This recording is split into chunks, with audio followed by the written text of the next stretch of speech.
Bank में, NBFC में, ये फिनटेक में क्या डिफरेंस, फिनटेक क्यों आई एग्जिस्टेंस में? कोई अगर अपनी छोटी शॉप चला रहा है, वो अगर लोन लेने जा रहा है तो एनबीएफसी यूजुअली उनको कंसीडर नहीं करती, तो उनको बैंक कंसीडर कर देते हैं। आधार कार्ड से पैसा निकालें, तो ये कौन सा लोन होता है, थोड़ा सा इसके बारे में बताइए। आधार कार्ड से जो पैसा निकालने वाला जो टर्म आजकल दुकानों पे लिखा रहता है, वो बेसिकली आपके सेविंग अकाउंट से ही पैसा निकाल के दे रहे हैं। कि हमारे पास एसएमएस आते हैं कि आपको लोन चाहिए, 2 मिनट के अंदर आपको लोन मिल जाएगा। इस चक्कर में फंस गए कि एसएमएस आया, उसको देखा, क्लिक कर दिया और पैसे तो ले लिए, लेकिन फिर इंटरेस्ट रेट इतना ज़्यादा होता था कि वो बेचारे चुका नहीं पाते थे। उसका एक रीज़न ये होता है कि उनको कभी फ्यूचर में उनका एक प्लान होता है कि मैं 6 महीने बाद एक बड़ा लोन अवेल करूँगा। तो बड़ा लोन अवेल करने के लिए मुझे मेरी रीपेमेंट कैपेसिटी या रीपेमेंट हिस्ट्री तो अच्छी होनी चाहिए। तो वो कैसे अच्छी हो? तो अब क्या बदला, क्योंकि आप पहले भी एनबीएफसी के साथ अटैच थे, अब भी आप एनबीएफसी के साथ अटैच रहे, बाद में ऑफिस लेके, तो कैसे आपने जो है काम करना स्टार्ट किया? पैसा आपके पास कहाँ से आया लोन देने के लिए? फिर एक नॉर्म चेंज हुआ, बहुत सारे रेगुलेटरी चेंजेस जैसा कि हम लोग देखते रहते हैं मार्केट में, वो चेंज हुए। फिर आरबीआई ने बोला कि नहीं, अब पैसे किसी के अकाउंट में नहीं जाएंगे, डिसबर्समेंट हमेशा एनबीएफसी करेगी। सो वहाँ से एक थॉट आया कि अब इसके आगे क्या। नमस्कार दोस्तों, जैसा कि आप जानते हैं, मैं हूं पुनीत कुमार त्रिवेदी, आपका दोस्त और होस्ट। हम हर वीक किसी ना किसी गेस्ट को बुलाते हैं अपने पॉडकास्ट में, उससे ढेर सारी बातें करते हैं, उसकी जर्नी जानने की कोशिश करते हैं, कैसे उसने अपनी जर्नी स्टार्ट की, कैसे वो आज इस मुकाम पे पहुंचा। तो आज जो हमारे साथ गेस्ट हैं, उनका नाम है रोहित राय जी। ये एक अपनी फील्ड में बहुत ही जाने माने इंसान है, इनको हर कोई जानता है, और इन्होंने एक कंपनी भी बनाई है जो बहुत अच्छा काम कर रही है। ये फिनटेक के फील्ड में है। अगर आपको, जैसा कि आपने पहले एक नाम सुना होगा, डीएसए, डायरेक्ट सेलिंग एजेंट, ये एक पुराना रूप है, उसी का नया नाम हो गया एक तरीके से। सिंपल भाषा में, आसान शब्दों में अगर कहें तो फिनटेक। तो आज हम लोग उनसे बहुत सारी बातें करने वाले हैं। तो रोहित जी, आपका बहुत बहुत स्वागत है हमारे पॉडकास्ट में। नमस्कार प्रदीप जी। धन्यवाद जी। तो सबसे पहले रोहित जी, मैं चाहूँगा कि आप हमारे दर्शकों को थोड़ा सा अपने बारे में बताइए, अपनी कंपनी के बारे में बताइए, और आपने अपनी जर्नी कैसे स्टार्ट की। आपने जैसा मेरा नाम बताया ही है, रोहित राय, और मैं भारत के एक छोटे से शहर बनारस से आता हूँ, और मेरी स्कूलिंग भी वहीं से हुई है। बनारस के एक school SOS Hermann Gmeiner school से मैंने पढ़ाई की है। 12th तक मैंने वहीं से पढ़ाई की, देन ग्रेजुएशन बनारस से ही किया मैंने। वहाँ से मेरी जर्नी स्टार्ट हुई, और बनारस से लेके नोएडा तक की। और आज मैं नोएडा में, जब मैं नोएडा में आया तो काफ़ी सारी कंपनीज में मैंने काम किया। देन एक अलग थॉट आया कि नहीं, अब अपनी एक फील्ड बनानी है, जिसको लेके मैंने एक फिनटेक की फील्ड अपनी चूज़ की। सो जब मैंने स्टार्ट किया ये कंपनी, तो ये थॉट नहीं था कि कहाँ तक अभी जाएगी, या अभी भी ये एक जर्नी को ही मैं कहूँ जहाँ पे अभी हम इसको लेके जाने की कोशिश कर रहे हैं।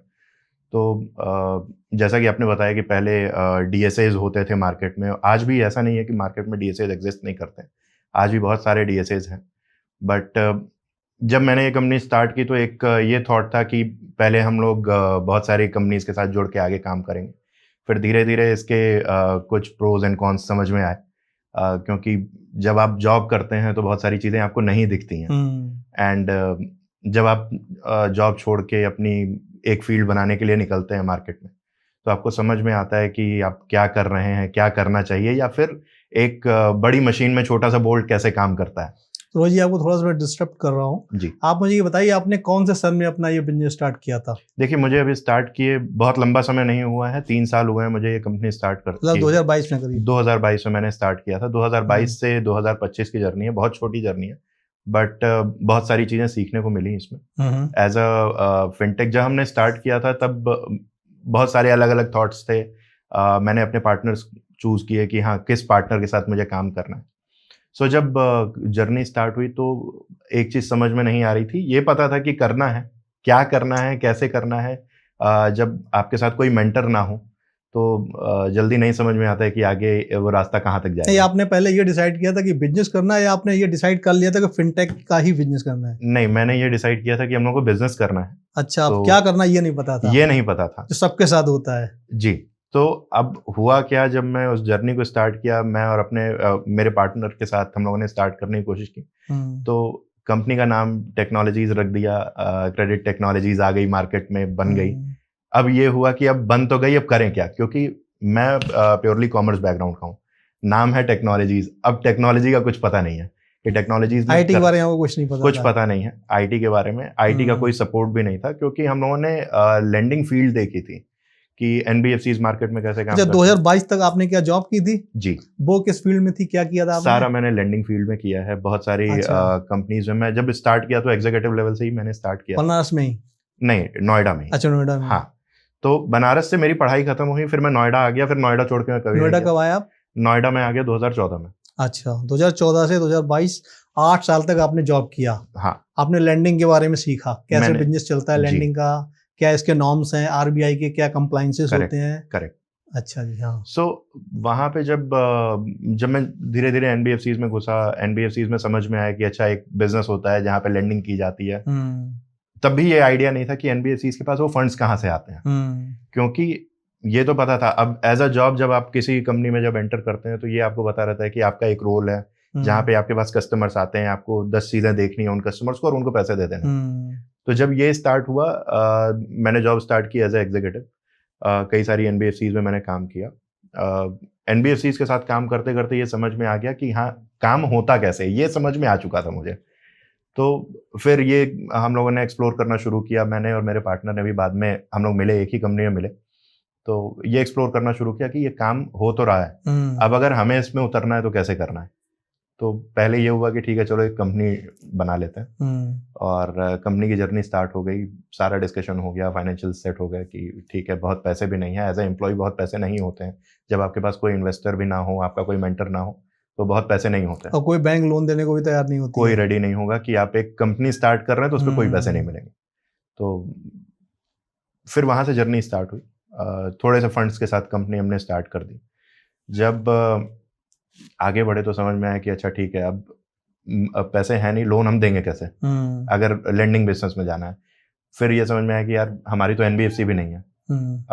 एक रेगुलेटरी नॉर्म्स चेंज हो गए थे कि अगर आपको लेंडिंग में आना है तो आपके पास एनबीएफसी लाइसेंस होना जरूरी है। पहले क्या होता था कि पहले एनबीएफसी के साथ आप कोलैब करते थे, आप एनबीएफसी के साथ आपका टाई अप हो गया, एनबीएफसी प्राइवेट लिमिटेड कंपनीज के अकाउंट में पैसे डाल देती थी, एंड देन फिनटेक्स वहां से डील करती थी उसके आगे। फिर एक नॉर्म चेंज हुआ, बहुत सारे रेगुलेटरी चेंजेस जैसा कि हम लोग देखते रहते हैं मार्केट में, वो चेंज हुए। फिर आरबीआई ने बोला कि नहीं, अब पैसे किसी के अकाउंट में नहीं जाएंगे, डिसबर्समेंट हमेशा एनबीएफसी करेगी। सो वहां से एक थॉट आया कि अब इसके आगे क्या। तो समझ में आया कि अब एक काम करते हैं, अब डीएसए बन जाते हैं, सोर्सिंग हो जाएगी, लोग आ जाएंगे हमारे पास लोन लेने के लिए या बहुत सारा काम कराने के लिए आ सकते हैं। तो वहाँ से एक जर्नी स्टार्ट हुई कि हम लोग मार्केट से लीड्स लेके आते थे, एनबीएफसीज को देते थे कि आप लोन दे दो। बट सबसे बड़ा इशू जो हम लोगों ने फेस किया, समझ में, क्योंकि एक डीएसए वर्ड जो है मार्केट में बहुत छोटा सा लगता है, तीन लेटर का है, बहुत छोटा सा लगता है कि डीएसए अगर लीड लेके आएगा तो उस पर लोन दे देगी एनबीएफसी। शायद ये एक थॉट प्रोसेस था कि एक ट्रस्ट होता होगा एनबीएफसीज को। जब हम लोग एनबीएफसीज के पास लीड्स लेके जाते थे कि ये मेरे कस्टमर्स हैं, आप इनको लोन दे सकते हैं, एनबीएफसीज 100% रिजेक्शन देती थी। तो समझ में आया कि अगर मैं रिजेक्ट हो जा रहा हूँ, मेरी लीड्स अगर रिजेक्ट हो जा रही हैं, तो मैं काम किसके साथ करूंगा। नहीं, तो बेस क्या था रिजेक्ट करने का, किस वजह से मना कर देती थी? देखिए, एनबीएफसीज कभी आपको बेस नहीं बताती हैं। अच्छा। बेसिस कुछ भी हो सकता है, ऐसा नहीं है कि आप पूछेंगे तो बताएंगे नहीं। हाँ। आपने 1000 कस्टमर दे दिए, वो आपको एक लिमिटेड आंसर देंगे कि उन कस्टमर्स का क्रेडिट स्कोर खराब था, या फिर कस्टमर जिस बैकग्राउंड में काम कर रहा है मैं उनको लोन नहीं दे सकता, या फिर जिस लोकेशन पे है कस्टमर मैं वहां लोन नहीं देता। रीपेइंग कैपेसिटी नहीं है। हाँ, तो पेइंग कैपेसिटी नहीं है कस्टमर की, ये आपको एक लिखा हुआ आंसर एनबीएफसीज दे देती है। तो उस समय ये समझ में आया कि अब कंपनी भी बन चुकी है, लोग भी आ चुके हैं, 2-3 एम्प्लॉयज आ चुके थे हमारे पास। तब ये लगने लगा कि अगर 2-3 एम्प्लॉयज हैं, सो आज की डेट में अगर 2 लोगों का घर भी मेरे साथ चल रहा है, तो मैं इस तरीके से काम तो नहीं कर सकता, क्योंकि किसी और ने भी नौकरी छोड़ के मेरे साथ काम तो सारा सैलरी ऑफिस का खर्चा वगैरह अपनी पॉकेट से बियर कर रहे थे। हाँ, सो स्टार्टिंग में मैं ऑफिस का भी ये भी एक जर्नी रही। सो हम लोगों ने जब कंपनी स्टार्ट की थी तो हमारे पास ऑफिस नहीं हुआ करता था। अच्छा। तो वर्क फ्रॉम होम करते थे, वर्क फ्रॉम होम ही कहेंगे उसको, घर पे बैठ के नीचे जमीन पे बिछाया, बैठ के काम करना स्टार्ट कर दिया, क्योंकि एक ये जुनून था कि काम करना है, कैसे करना है ये नहीं पता। तो ये स्टार्ट हो गया। देन धीरे धीरे हमारा एक जर्नी ये स्टार्ट हुई कि ठीक है, अब क्लाइंट्स के पास जाना है, एनबीएफसी से टाई अप लेना है, तो एक ऑफिस स्पेस होना चाहिए। तो फिर कोवर्क स्पेस की ओर गए हम लोग कि कोवर्क स्पेस में चलते हैं। तो वहाँ पे पता चला कि कोवर्क स्पेस भी बहुत कॉस्टली चीज़ होती है।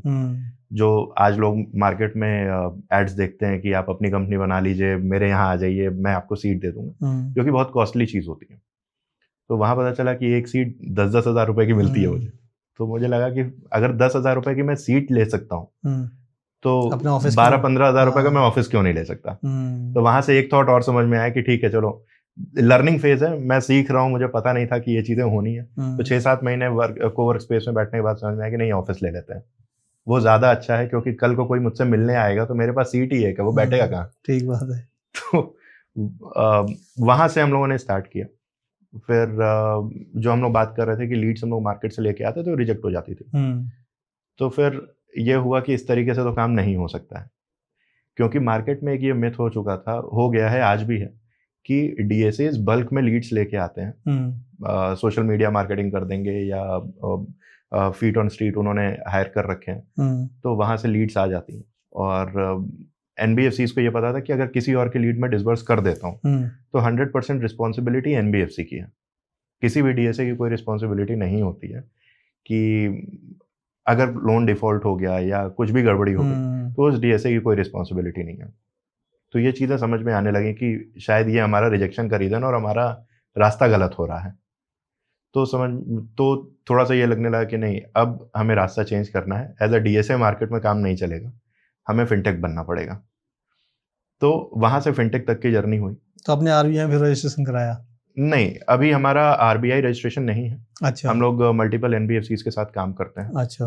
हाँ, क्योंकि आरबीआई रजिस्ट्रेशन जो है एकदम डिफरेंट चीज़ है। उस दिन से आप एनबीएफसी अगर आप रजिस्टर कराने जाएंगे तो वो एक अलग पार्ट हो जाएगा, जहाँ पे आपको अपनी एनबीएफसी रजिस्टर करानी है, देन उसके अलग कॉम्प्लाइंसेज हैं। तो मार्केट में हम लोगों ने भी देखा कि बहुत सारे लोग इसलिए भी एनबीएफसी रजिस्टर्ड नहीं कराते हैं, क्योंकि बहुत सारे कॉम्प्लाइंसेज आ जाते हैं बीच में। सो इंडिया में ऑलरेडी प्राइवेट लिमिटेड कंपनी के अपने कॉम्प्लाइंसेज हैं, देन एनबीएफसी के अपने कॉम्प्लाइंसेज होंगे जो कि आपको आरबीआई को डिक्लेयर बहुत सारे हो जाएंगे। तो दोनों चीजें मिलके जब तक आप वो हैंडल करने लायक नहीं हो जाते, मुझे नहीं लगता कि किसी को भी एनबीएफसी के रास्ते पे जाना चाहिए। सो एज अ फिनटेक हम काम कर सकते हैं मार्केट में। तो अब क्या बदला, क्योंकि आप पहले भी एनबीएफसी के साथ अटैच थे, अब भी आप एनबीएफसी के साथ अटैच रहे बाद में ऑफिस लेके, तो कैसे आपने जो है काम करना स्टार्ट किया? पैसा आपके पास कहाँ से आया लोन देने के लिए? देखिए, अभी इसमें जो चेंजेस हुए, अगर मैं फिनटेक और डीएसए के डिफरेंस को मैं थोड़ा सा एलाबोरेट करूं, तो पहले क्या होता था कि हम लोग मार्केट से लीड लेके आते थे, वो मैंने एनबीएफसी को एक एक्सेल शीट क्रिएट की या फिर टेक्नोलॉजी प्लेटफॉर्म क्रिएट कर लिया, मैंने एनबीएफसी को सोर्स कर दी वो लीड। ठीक है। एनबीएफसी उसको रिजेक्ट कर देती थी, क्योंकि मेरी कोई रिस्पॉन्सिबिलिटी नहीं है, तो एनबीएफसी उसको रिजेक्ट कर देती थी। बट एज अ फिनटेक जब हम लोगों ने काम करना स्टार्ट किया, तो एक छोटी सी हमने लिमिट ली एनबीएफसी के साथ कि आप एक काम करो, मुझे 10 लाख रुपए की लिमिट दे दो। मेरे अकाउंट में वो पैसे नहीं आ रहे थे। एनबीएफसी को हमने ये कमिटमेंट दी कि ठीक है, मेरी जितनी लीड्स हैं, मेरी 100% रिस्पॉन्सिबिलिटी मैं लेता हूँ कि अगर वो पैसा डिफॉल्ट होता है, हाँ डिफॉल्ट होगा, तो उसकी रिकवरी गारंटी मैं देता हूँ। ठीक है। तो अब होता क्या था, एनबीएफसी को उसमें भी थोड़ा सा इशू होता था, क्योंकि बीच में हमारे मतलब फिनटेक और एनबीएफसी के बीच में खड़ी है आरबीआई। तो आरबीआई का क्वेश्चन डायरेक्टली कभी फिनटेक से नहीं होता है, क्योंकि फिनटेक एक रेगुलेटेड एंटिटी नहीं है। जहां रेगुलेशन की बात आती है वो हमेशा एनबीएफसी से क्वेश्चन, क्योंकि अब आरबीआई में रजिस्टर्ड नहीं, भले कंपनीज एक्ट में रजिस्टर्ड है एज ए कंपनी, लेकिन आरबीआई में अब रजिस्टर्ड नहीं है एज फिनटेक। तो आरबीआई आपसे क्वेश्चन कभी नहीं करती थी कि आप कहाँ से लीड लेके आ रहे हो, क्या कर रहे हो। वो क्वेश्चन जब भी होता था वो एनबीएफसी से होता था कि आपने लोन तो डिसबर्स कर दिया, आपने क्यों किया है, आपने क्या देखा उस चीज को। ये क्वेश्चन हमेशा आरबीआई कर सकती है, वो ओपन है करने के लिए। सो फिर वहां पे जब हम लोग पहुंचे तो ये समझ में आया कि ठीक है, एक छोटी लिमिट लेते हैं, मैं अपनी रिस्पॉन्सिबिलिटी लूंगा और मैं एनबीएफसी को कवरेज दे सकता हूं कि अगर मेरा लोन डिफॉल्ट हुआ तो मैं कवरेज दूंगा, जहां पे एक बहुत बड़ा रिस्क था, बट उसके अलावा और कोई ऑप्शन नहीं था। बिजनेस करना है तो कोई रिस्क करना पड़ेगा। तो फिर ये समझ में आया कि नहीं, एक आरबीआई की एक गाइडलाइंस होती है जो एफएलडीजी गाइडलाइंस कहते हैं, फर्स्ट डिफॉल्ट लॉस गारंटी, जिसको आरबीआई कहती है। उसमें आरबीआई ने ये छूट दी हुई है एनबीएफसी को कि आप पहले ये 10% हुआ करती थी, एनबीएफसी पहले 10% डिपॉजिट्स लेती थी, फिर आपको एक लिमिट एलोकेट करती थी कि ठीक है, आपको 10 लाख रुपए डिसबर्स करना है तो आप 1 लाख रुपए मेरे पास डिपॉजिट कर दीजिए। अब जिसको आरबीआई ने गिरा के 5% कर दिया। तो एफएलडीजी एक मॉडल है आरबीआई ने जो बनाया हुआ है, जो अप्रूव्ड है एक तरीके से, मार्केट में जनरली एक्सेप्टेड मॉडल है वो। तो उसमें हम लोगों ने कोशिश किया, हम लोगों ने पैसे इकट्ठा किए इधर उधर से, फिर हम लोगों ने बोला कि नहीं स्टार्ट करते हैं।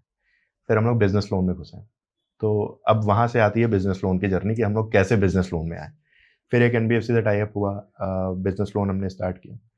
तो क्योंकि हम लोग मैं और मेरा पार्टनर जो थे, हम लोगों की जो पूरा एक्सपोजर था वो पर्सनल लोन्स में था। अच्छा। बट हम लोगों ने ट्राई किया कि ठीक है चलो अब जब कुछ नहीं मिल रहा है तो एक बिजनेस लोन ट्राई करते हैं। क्योंकि पर्सनल लोन यूजुअली NBFCs नहीं देती हैं आपको लाइन, क्रेडिट लिमिट नहीं मिलेगी आपको जल्दी। जब तक आपके पास एक अच्छा पोर्टफोलियो नहीं है, एक्सपोजर नहीं है, तब तक यूजुअली NBFCs आपके ऊपर हाथ नहीं रखती हैं। तो हम लोगों ने बिजनेस लोन के साथ स्टार्ट किया। बिजनेस लोन के साथ स्टार्ट करने से एक इशू समझ में आया कि पहले हम लोगों को ये लगता था कि अच्छा बिजनेस लोन है, मार्केट में लोग जो है बिजनेस के लिए आपसे फंड्स ले रहे हैं, तो जो फंड्स ले रहा है वो बिजनेस तो करेगा ही, और अगर मुझसे पैसे लिए तो वापस भी करेगा। But down the line 1 year मुझे ये समझ में आ गया कि ये पैसे नहीं आने वाले। क्योंकि अगर एक बिजनेस के लिए मैंने पैसे दिए हैं तो 90% चांसेस ये होते हैं कि उसमें डिफॉल्ट हो सकता है। अगर 90 ना भी बोले तो मोर देन 50% चांसेस है कि डिफॉल्ट हो सकता है, और वही हुआ। सो किसी तरीके से उसको मैनेज करते करते फिर हम लोग यहाँ तक पहुंचे कि आज हम लोगों ने एक छोटा सा एक प्लेटफॉर्म बनाया, और उस प्लेटफॉर्म से NBFCs के साथ जुड़ के इंस्टेंट पर्सनल लोन्स और छोटे छोटे लोन्स करना स्टार्ट किए, जो कि अभी हम लोग रन कर रहे हैं। सो क्रेडिट टेक्नोलॉजीज़ की अगर मैं बात करूँ तो इसमें हम लोगों ने लेंडिंग के साथ साथ बहुत सारे ऐसे भी काम किए, जैसे कि फिर हम लोगों ने जैसे टीम ले आना स्टार्ट कर दिया था। तो आज भगवान की कृपा रही और छोटा सा हम लोगों ने एक अपना सेटअप स्टार्ट किया, जिसमें आज हमारे पास 30-32 लोग हैं काम करने के लिए विद IT टीम।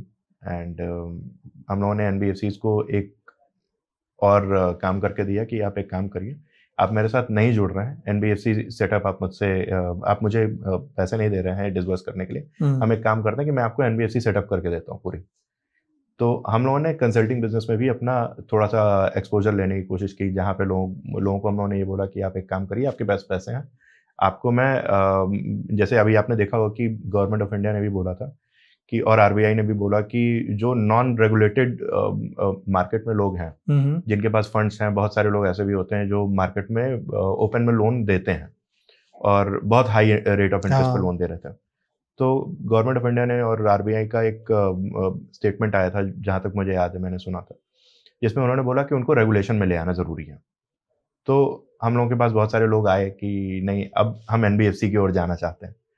तो हम लोग थोड़ा सा उसमें कंसल्टिंग बिजनेस में भी आए कि कंसल्ट करके देखते हैं, इनको कंसल्टिंग दे के देखते हैं। एंड फिर ये जर्नी रही जिसमें हम लोगों ने उनको कंसल्टिंग दी, कुछ लोगों की NBFCs हम लोगों ने सेटअप कराने के लिए बहुत सारे CS एंड हमारे जो खुद के CS जो कंसल्टेंट्स थे जो हमारे साथ जुड़े थे, तो उनके साथ जुड़ के हम लोगों ने कुछ लोगों को NBFCs बनाने का भी रास्ता दिखाया। फिर IT प्लेटफॉर्म हमने उनको बना के दिया, और आज के समय में सक्सेसफुली वो अपना विद IT प्लेटफॉर्म डिसबर्समेंट्स कर रहे हैं। सो एक छोटा सा डिफरेंस ये हम लोगों ने क्रिएट किया कि मार्केट में हम लोगों ने देखा कि जो NBFCs मार्केट में अवेलेबल हैं, आज भी मोर देन 50% NBFCs उनके पास अपना IT प्लेटफॉर्म नहीं है। अच्छा। वो डिसबर्समेंट तो करती हैं, बट वो खोजती हैं कि वो डिसबर्समेंट किसी फिनटेक के साथ करें। अब फिनटेक के साथ करने में एक इशू आता है उनको कि वो ट्रस्ट कहाँ से लेके आएंगे। जैसा कि आपने बताया कि RBI कहती भाई सारा जो है अगर डिफॉल्ट होगा तो सारा NBFC का डिफॉल्ट है, वो फिनटेक का कोई रिस्पॉन्सिबिलिटी। करेक्ट। तो वो NBFC का पोर्टफोलियो खराब हो रहा है, तो वो ट्रस्ट कहाँ से लेके आएंगे। तो अब हम लोगों ने उनको बोला कि नहीं आप एक काम करो, मैं आपको एक प्लेटफॉर्म बना के देता हूँ जिसमें आप अपनी लेंडिंग कर सकते हैं। तो कुछ NBFCs हमारे साथ कनेक्ट हुई और आज की डेट में सक्सेसफुली डिसबर्समेंट्स वो करते हैं, पर्सनल लोन्स कर रहे हैं, कुछ व्हीकल लोन्स कर रहे हैं। तो आज की डेट में आपका कितना एक्सपोजर होगा आपकी कंपनी उस लोन का मोटा मोटा? देखिए अगर क्योंकि लेंडिंग का भी हम लोगों ने स्टार्ट किया है, छोटा बिजनेस है तो बहुत बड़ा तो नहीं, बट हम लोगों ने करीब 10 CR डिसबर्स किया था। अच्छा। पिछले 4-5 महीनों में 10 CR डिसबर्स किया है हमने। तो रोहित जी हम लोग आगे बढ़ते हैं, बहुत मजा आ रहा है आपके साथ बात करते हुए। हम लोग बात करते हैं एक लेमैन के पॉइंट ऑफ व्यू से। एक आम आदमी है वो ये जानना चाहता है कि वो तो जो लोन लेता है वो बैंक से लेता है या ज्यादा से ज्यादा NBFC, है ना, कि बैंक होम लोन ले लिया, कार लोन ले लिया, पर्सनल लोन ले लिया, या कोई कंज्यूमर लोन ले लिया, घर में फर्नीचर वगैरह कुछ खरीद लिया। करेक्ट। तो ये थोड़ा सा बताइए, ये बैंक में, एनबीएफसी में, ये फिनटेक में क्या डिफरेंस, फिनटेक क्यों आई एग्जिस्टेंस में? देखिए, फिनटेक और फिनटेक एग्जिस्टेंस में इसलिए आई, अगर हम लोग सिर्फ फिनटेक की बात करते हैं अभी, तो फिनटेक को आप एक ब्रिज मान सकते हैं कस्टमर्स और एनबीएफसीज के बीच में।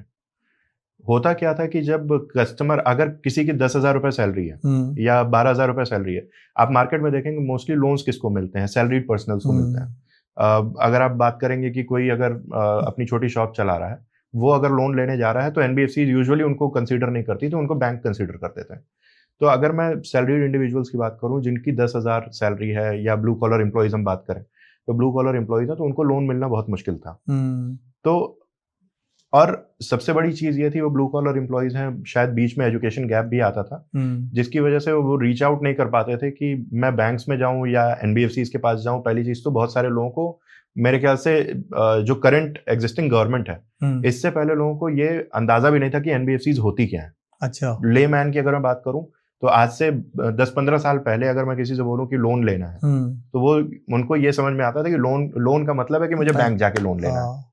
उनके दिमाग में कहीं दूर दूर तक नहीं आता था कि एक प्राइवेट कंपनी भी ऐसी हो सकती है जो आपको मार्केट में लोन देगी।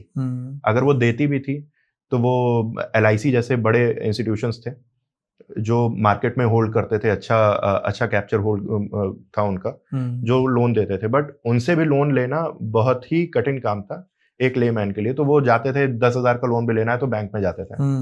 और बैंक्स पहले, आज से 15-20 साल की पहले की बात करें, तो 10-12 हज़ार एक बड़ा लोन माना जाता था जो लोग लेते थे। उससे अपना टीवी खरीद लिया, फ्रिज खरीद लिया, या डेली हाउस होल्ड की जो चीजें थी वो कंप्लीट करते थे। फिर वो 10,000 के लोन को 1 साल में पे करते थे। वहां से एक सेटअप स्टार्ट हुआ जो कि DSA का सेटअप था। बैंक तक लेके कौन जाएगा? तो ऑफलाइन मोड में अब किसी को फॉर्म फिल करना है, तो बैंक जाता था। अब बीच में एजुकेशन गैप आ गया है मेरे, तो ये एक बहुत बड़ी कड़ी थी जब DSAs लोगों को ऑफलाइन हाथ पकड़ के लेके जाते थे कि मैं आपका फॉर्म फिल करूंगा और आप बैंक से लोन ले लीजिए। अब क्योंकि डिजिटल टाइम चल रहा है, डिजिटल एरा में NBFCs भी डिजिटल हो रही हैं, बैंक्स भी डिजिटल हो रहा है, और DSAs भी डिजिटल हो रहा है। तो अब यहाँ पे बीच में एक ब्रिज क्रिएट हुआ कस्टमर्स के और NBFCs के बीच में, बेसिकली आप कह सकते हैं कि अगर कस्टमर्स को लोन लेना है, आज की डेट में मल्टीपल ऐप्स अवेलेबल हैं, और डायरेक्टली आप जाएंगे गूगल प्ले स्टोर पे या ऐप स्टोर पे जाते हैं, ऐप आपने डाउनलोड की और 5,000 का लोन चाहिए, 2,000 का लोन चाहिए। आजकल ऐसे भी लोन अवेलेबल है कि आपको 2,000 का लोन चाहिए, 3 महीने की EMI में दे देंगे। तो वहां से फिनटेक का गैप्स खत्म, मतलब जो NBFC और का गैप था कस्टमर्स का, वो खत्म करने के लिए बीच में फिनटेक्स का आना जरूरी हो गया था। अब थोड़ा सा एक मिथ ये है लोगों के बीच में कि फिनटेक्स होती क्या है, फिनटेक्स को मैं कैसे सर्च करूं। लोगों का होता है कि मैं एक सर्च इंजन पे जाता हूं, वहां पे मैंने सर्च किया कि मुझे लोन चाहिए, मैं किससे लोन लूंगा। वहां पे NBFCs भी आती हैं, बहुत सारी प्राइवेट लिमिटेड कंपनीज भी आती हैं, तो लोगों को ये समझ नहीं आता है। तो आज की डेट में मैंने देखा है कि लोगों को ये लगता है कि फिनटेक और DSAs एक है, क्योंकि दोनों का काम लोन देना है। तो थोड़ा सा मैं इसमें क्लैरिटी देना चाहता हूँ कि फिनटेक्स और DSAs दोनों सेपरेट चीज़ें हैं। DSAs का काम प्योरली आपको लोन दिलाना, या किसी से आप एज अ एग्रीगेटर उन्होंने आपको मिला दिया। बट फिनटेक्स का जो काम है, जैसा नाम ही है फिनटेक, जहाँ जो फाइनेंशियल टेक्नोलॉजी आपको देता है, एक प्लेटफॉर्म क्रिएट करके दे रहा है कि आप खुद अप्लाई कर सकते हैं, और वो सारी चीज़ें आपके हाथ में है कि आप अपनी टर्म्स एंड कंडीशंस आप खुद देख सकते हैं। तो एक तो ये पार्ट है फिनटेक का, लेंडिंग एक पार्ट है फिनटेक का। फिनटेक का इसके अलावा बहुत सारे काम है, जैसे फाइनेंशियल प्लेटफॉर्म क्रिएट करना, इन सेंस कि आज आप इंश्योरेंस ले पा रहे हैं ऑनलाइन, या आप ब्रोकर और स्टॉक ब्रोकर्स देखते हैं जो कि ऑनलाइन हो चुके हैं। तो वो सारा काम जो है एक फिनटेक के अंदर आ चुका है आज की डेट में। जरूरी नहीं है कि आप फिनटेक को सिर्फ लोन ही कंसिडर करें। तो अगर हम फिनटेक की बात करें तो हमारे इंडिया में टॉप 5 कंपनीज कौन सी हैं? देखिए, अगर सिर्फ हम फिनटेक्स की बात करते हैं, टॉप फाइव की बात करेंगे, अगर मैं नाम कोट कर सकता हूं, तो सबसे बड़ा नाम आज की डेट में हम देख रहे हैं, एक क्रेड है मार्केट में। आज की डेट में मोबीक्विक अवेलेबल है, फोन पे अवेलेबल है, पेटीएम ऑब्वियसली सबसे बड़ा था भी, और आगे भी आने वाले दिनों में जो दिख रहा है, मार्केट ट्रेंड दिख रहा है, पेटीएम होने वाला है। तो ये जो एप्स हैं, ये आपको फिनटेक एप्स हैं जो आपका एक तरीके से गैप कवर कर दी हैं आज की डेट में। आप आज पेटीएम पे जाते हैं, आप या एयरटेल को भी देख लीजिए, आज एयरटेल जैसी कंपनी जो कम्युनिकेशन कंपनी है उसके ऐप पे भी आप लोन अप्लाई कर सकते हैं। आप वहां से इंश्योरेंस ले सकते हैं, आप वहां से पेमेंट्स कर सकते हैं, बहुत सारी चीजें।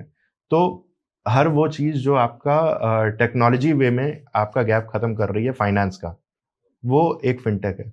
डीएसए, आज लोग क्या कहते हैं कि मैं डिजिटल हूँ, मैं फिनटेक हूँ।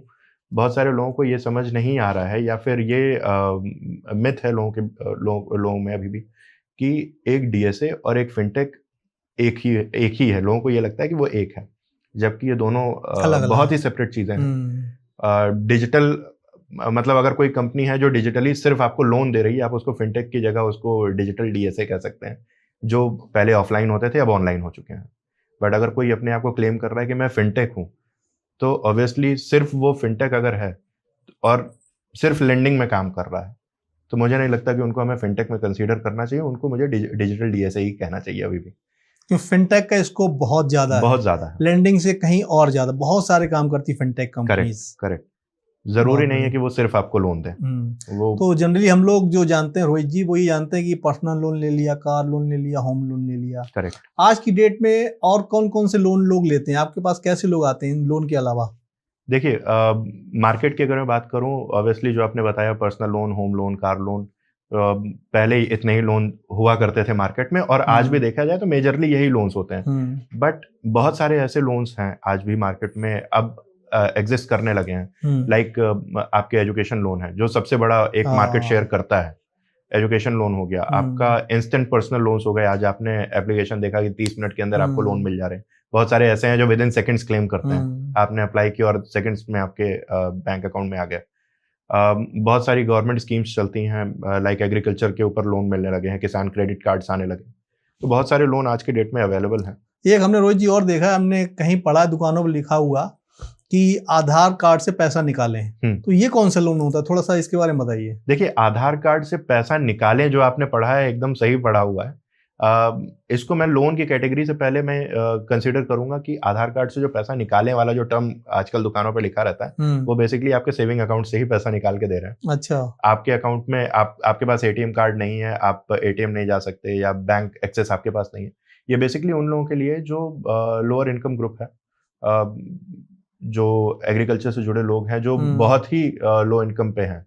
मैं एग्रीकल्चर कोट नहीं करूंगा, बट ऐसे लोग जो बैंक्स का एक्सेस उनके पास नहीं है, बट बैंक अकाउंट में उनके पैसे हैं, और डरते हैं वो लोग बैंक में जाने से डरते हैं। कंप्यूटर आईटी के बारे में ज्यादा पता नहीं पता है उनको। अच्छा। तो वो क्या करते हैं, किसी ऐसे स्टोर पे जाते हैं जहाँ पे ये फैसिलिटी है कि आप आधार कार्ड से अपने पैसे निकाल सकते हैं। उनके सेविंग्स बैंक अकाउंट में पैसे हैं, वो वहां से पैसे विड्रॉ कर सकते हैं उनको, क्योंकि अभी यूज करने नहीं आया है एटीएम कैसे यूज होता है, तो वो आधार कार्ड से पैसे निकाल सकते हैं। बट आजकल बहुत सारी स्कीम्स हैं जहाँ पे आधार कार्ड के बेस पे आपको लोन भी मिल रहे हैं। गवर्नमेंट स्कीम्स भी हैं जहाँ पे लो इनकम ग्रुप के जो लोग हैं। कितना तक मिल जाता है मैक्सिमम?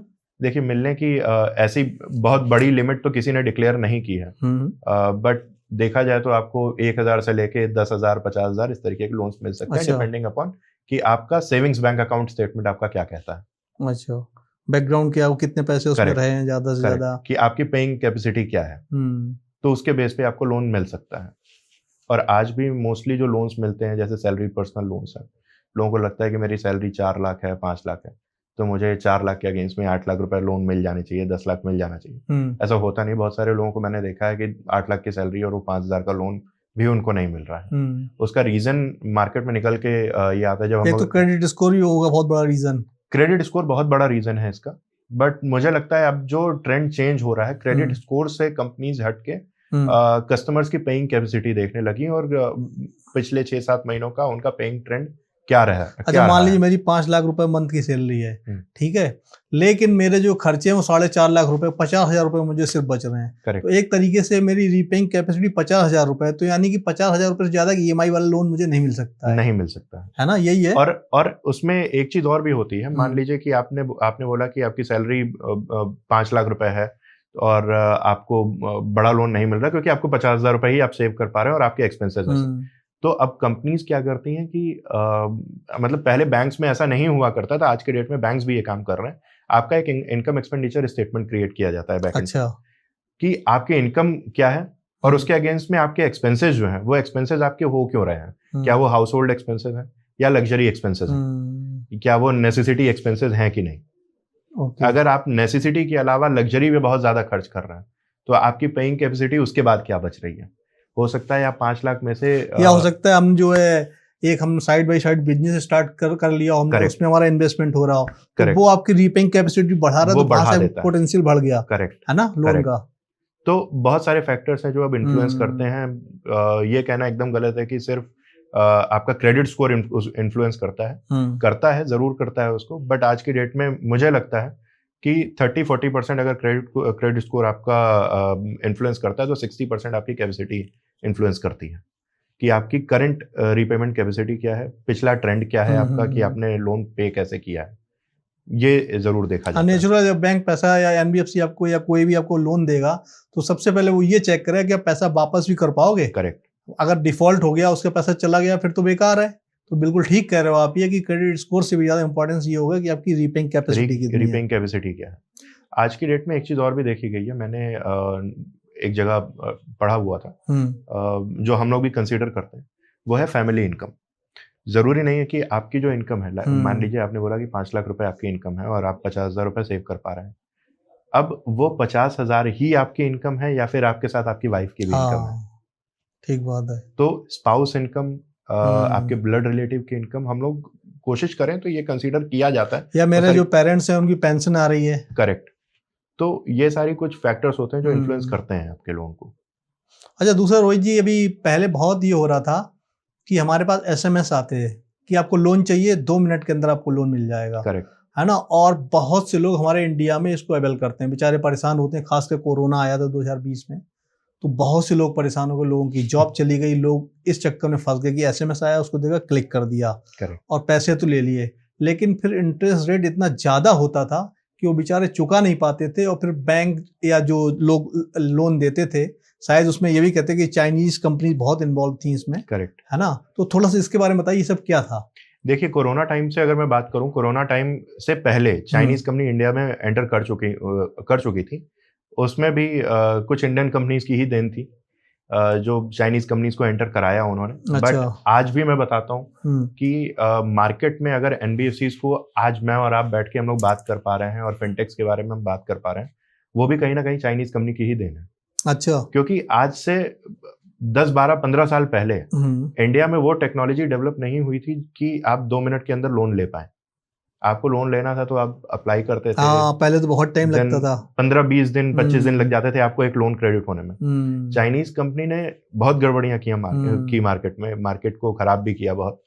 बट इंडियन मार्केट में एक चीज जरूर अवेयरनेस फैलाई कि 2 मिनट के अंदर भी लोन दिया जा सकता है।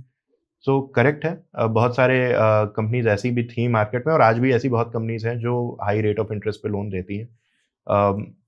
देखिए, हाई रेट ऑफ इंटरेस्ट पे लोन देना गलत नहीं है, बट आप दे किसको रहे हैं ये जरूर देखना चाहिए। रीपेइंग कैपेसिटी उसकी है ही नहीं। करेक्ट। बहुत सारी कंपनीज ऐसी हैं कि आप आज अप्लाई करेंगे कि मुझे 500 रुपए का लोन चाहिए, 500 रुपए का भी 3 महीने में लोन मिल जाता है। तो क्या ये लोग 500, 1000 रुपए, 2000, 5000 रुपए का लोग लोन लेते हैं इंडिया में? जी, एकदम लेते हैं। अच्छा, और ये रेशियो क्या हो, कितने % लोग लेते होंगे? देखिए, आज की डेट में ये जो आप कैटेगरी हम लोग बात कर रहे हैं, जो 500, 1000, 2000, 10,000 तक का भी लोन है, इसको अगर बेटर वे में मैं बात करूं या गुड वे में बोलूं तो आज की डेट में लोग क्रेडिट कार्ड का इसको रिप्लेसमेंट समझते हैं। अच्छा। क्योंकि बहुत सारे लोग ऐसे हैं जिनको क्रेडिट कार्ड्स नहीं मिलते हैं। अच्छा। या वो अवेल नहीं करना चाहते, उनको ये लगता है कि अगर मैं अवेल कर लूंगा तो मैं पे कैसे करूंगा उस पे, क्योंकि वो अनलिमिटेड खर्चा हो जाएगा। मैं कभी भी क्रेडिट कार्ड रखा हूँ, कभी भी गया, मैंने स्वाइप कराया और मेरा यूज कर सकता हूँ मैं उसे। बट ये जो छोटे लोन्स होते हैं वो एक तरीके से देखा जाए मार्केट में अच्छी चीज भी है, बट अगर अच्छे तरीके से यूज किया जाए और अच्छे तरीके से दिया जाए, क्योंकि इसके लिए अवेयरनेस बहुत ज्यादा जरूरी है। कि मान लीजिए मैंने 500 रुपए का या 2000 रुपए का आपको लोन दिया और आपने किसी ऐसी कंपनी से लोन लिया जिसपे रेट ऑफ इंटरेस्ट बहुत ज्यादा हाई है, तो वो आप देखेंगे कैसे? आपको रेट ऑफ इंटरेस्ट, देखिए आरबीआई का भी एक डिक्लेरेशन है कि कोई भी एनबीएफसी है या कोई भी बैंक है, जब आप लोन देते हैं तो एक टर्म आजकल आरबीआई का आप बहुत सुनेंगे या आप सर्च इंजन पे उसको सर्च करेंगे तो आपको मिलेगा वो है एनुअल परसेंटेज रेट। तो ये देखना बहुत जरूरी है कि आपने एपीआर कितने एपीआर पे कौन सा लोन अवेल किया है। जरूरी नहीं है कि आप रेट ऑफ इंटरेस्ट देखें। रेट ऑफ इंटरेस्ट हो सकता है आपको 18% 19% पे मिल रहा ये हमने लिखा हुआ देखा है कई जगह कि 1% पे आप लोन लीजिए। करेक्ट। अब वहां पे ये नहीं बता रहे 1% ये मंथली है या ईयरली है या क्या है। करेक्ट। तो बिल्कुल ठीक कह रहे हो आप, ये कि एनुअल परसेंटेज रेट जो है देखना बहुत इंपॉर्टेंट है। और लोग ये देखते ही नहीं है, भाई मुझे 500 रुपए की लोन लेना है, मुझे 500 रुपए चाहिए। तो यानी कि मेरा बैकग्राउंड भी वैसा है, मैं ज्यादा पढ़ा लिखा भी नहीं हूँ। जब वैसा है तो मैं ये सब कहाँ देख पाऊंगा कि एपीआई कितना है, एनुअल परसेंटेज इंटरेस्ट रेट कितना है, नहीं पता चलेगा। हाँ, तो आज के डेट में मैंने ये देखा है, जैसे हम लोग भी जब लेंडिंग बिजनेस में हम लोग थोड़ा सा एनालाइज करते हैं तो एक चीज समझ में आती है कि जैसे आपने बोला कि कोई सामने जो लोन अवेल कर रहा है वो जरूरी नहीं है कि बहुत ज्यादा पढ़ा लिखा हो लोन ले रहा है। बट आज की डेट में मैंने एक ट्रेंड भी देखा है कि वैसे लोग भी लोन ले रहे हैं जो अवेल कर सकते हैं, क्रेडिट कार्ड भी अवेल कर सकते हैं, बड़े लोन्स भी अवेल कर सकते हैं, बट वो छोटे छोटे 2-2 हज़ार रुपए के लोन लेते हैं। उसका एक रीज़न ये होता है कि उनको कभी फ्यूचर में उनका एक प्लान होता है कि मैं 6 महीने बाद एक बड़ा लोन अवेल करूंगा। तो बड़ा लोन अवेल करने के लिए मुझे मेरी रीपेमेंट कैपेसिटी या रीपेमेंट हिस्ट्री तो अच्छी होनी चाहिए। तो वो कैसे अच्छी होगी? नहीं तो वो तो क्रेडिट कार्ड यूज करके भी आप कर सकते हो अपनी। एकदम कर सकते हैं, बट मैंने जो बताया अभी कि लोग इस तरीके के लोन्स को एक क्रेडिट कार्ड का रिप्लेसमेंट मानते हैं। कि जब जरूरत होगी मैं अप्लाई करूंगा 2 मिनट के अंदर। क्रेडिट कार्ड में आपको कंट्रोल नहीं की पड़ा हुआ है। हाँ, बनाया स्वाइप हो रहा है और यूज होता जा रहा है। यहाँ कंट्रोल है कि मुझे 2000 यूज करना है, मैंने 2000 अप्लाई किया, मुझे 2 मिनट के अंदर आ गया, मैं 10 दिन बाद फिर रीपे कर दूंगा उसे। तो इसलिए इसको एक रिप्लेसमेंट के लिए मैं मानता हूँ। बट जहाँ तक बात है छोटे लोन्स की, लोग इससे रीपेमेंट अपनी हैबिट्स क्रिएट कर रहे हैं कि मेरा क्रेडिट स्कोर अच्छा हो जाए, रीपेमेंट हिस्ट्री दिखने लगे कि मैं पेमेंट कर रहा हूँ, ताकि मैं फ्यूचर में जाके एक बड़ा लोन ले पाऊँ। तो इससे भी थोड़ा सा ये इन्फ्लुएंस होती है ये मार्केट कि लोग इस तरीके के लोन क्यों ले रहे हैं। तो ऐसे भी लोग हैं जो 3-3, 4-4 लाख, 5-5 लाख की सैलरी है और 2-2 हज़ार का लोन ले रहे हैं। अच्छा, तो अच्छा ये बताइए, जो इतने छोटे लोन है इसमें क्या आरबीआई का इन्वॉल्वमेंट है? आरबीआई को पता है ये सब चल रहा है मार्केट में? जी देखिए, अभी बहुत सारी कंपनीज मार्केट में बैठी हैं, रजिस्टर्ड एनबीएफसीज हैं, हाँ, जो इस तरीके के लोन्स देती हैं। तो आरबीआई को ऑब्वियसली वो पता है, जिसमें अब जैसे आरबीआई को हर 6 महीने पे 3 महीने पे एक डिक्लेरेशन देना एनबीएफसीज के लिए कंपल्शन है कि वो क्या काम कर रहे हैं, कैसे कर रहे हैं। तो एनबीएफसीज बताती हैं और आरबीआई को भी ये चीज़ पता है। बट आरबीआई का मुझे लगता है कि एक बहुत बड़ा रोल है इन सारे, आरबीआई से भी पहले बोलूँगा, इन लोन्स का मार्केट में बहुत बड़ा रोल है कि आज मार्केट में कंपनीज ऐसी भी हैं जो मंथली या ईयरली 200-200, 300-300 करोड़ का लोन बांट रही हैं। 500-500, 1000, 2000, 5000 के लोन को अच्छा, इनको मिला के इतना बांट देती वो मार्केट में बांट रही हैं। बट एक अच्छी चीज ये है कि मार्केट स्टेबल है उसकी वजह से। अगर आप ये सोचिए कि अगर 2000 का लोगों को लोन मिलना बंद हो जाए या 5000 का लोगों को लोन मिलना बंद हो जाए, तो उनकी जो दूसरे डेट्स चल रहे हैं, या बहुत सारे लोग इसलिए लोन लेते हैं कि मुझे दूसरी ईएमआई पे करनी है, तो वो ईएमआई पे कैसे होगी? तो उसको स्टेबल करने के लिए भी इस तरीके के लोन्स का बहुत बड़ा रोल है। बट अब जो मैंने अभी थोड़ी देर पहले बात बोली कि आप लोन दे किसको रहे हैं और आप लोन ले किससे रहे हैं, ये बहुत इंपॉर्टेंट है। ऐसा ना हो कि आप अनरजिस्टर्ड एनबीएफसी से लोन ले लिए, आप किसी ऐसी कंपनी या ऐसे डीएसएस से मिलकर लोन ले लिए जो लोन तो दे दिया आपको, बट जब आपने लोन लिया तब एक टर्म था कि आप मुझे 15 दिन में या 20 दिन में या 1 महीने में पे करेंगे। बट 20 दिन होते ही उसने बोला कि नहीं, मेरा पूरा rate of interest with penalties और ये सारी चीजें आप मुझे पे करिए। तो वहां पे गड़बड़ियां शुरू हो जाती हैं और ऑब्वियसली वहां पे आरबीआई का इंटरवेंशन भी है। और आरबीआई आजकल जो हम लोग मार्केट में देख रहे हैं, बाकी कंट्रीज के हिसाब से भी अगर देखें तो इंडियन मार्केट जितना स्टेबल है उसमें आरबीआई का बहुत बड़ा रोल है और आरबीआई इसको स्टेबल करके रखी हुई है इस प्रोडक्ट को। अच्छा, पहले हम ये सुनते थे कि अगर मैंने लोन लिया है, कार लोन लिया है, मान लीजिए मैं ईएमआई नहीं दे पाया, तो बैंक्स अपने जो रियलाइजेशन एजेंट भेज देता था। करेक्ट। तो आज भी क्या ये होता है? देखिए, ये जो एजेंट्स की हम लोग बात करते हैं, कलेक्शन एजेंट्स जो होते हैं वो हर कंपनी के पास होते हैं। अच्छा, आज भी भेजते हैं? आज भी भेजते हैं, बट उसके कुछ पॉलिसीज हैं, नॉर्म्स हैं कुछ, जो कि मानना कंपलसरी है। और अगर कोई नहीं मान रहा है तो गलत चीज़ है। तो आज ऐसा हो सकता है कोई मेरे घर के बाहर आके मैं EMI नहीं दे पा रहा, मेरी कार उठा ले जाए, मुझे गाली दे आके, ऐसा पॉसिबल? नहीं, ये पॉसिबल नहीं है। अगर ऐसा हो रहा है तो ये एकदम इलीगल चीज़ है। आप डायरेक्टली आप अपने लोकल पुलिस स्टेशन में कनेक्ट कर सकते हैं इस चीज़ के लिए।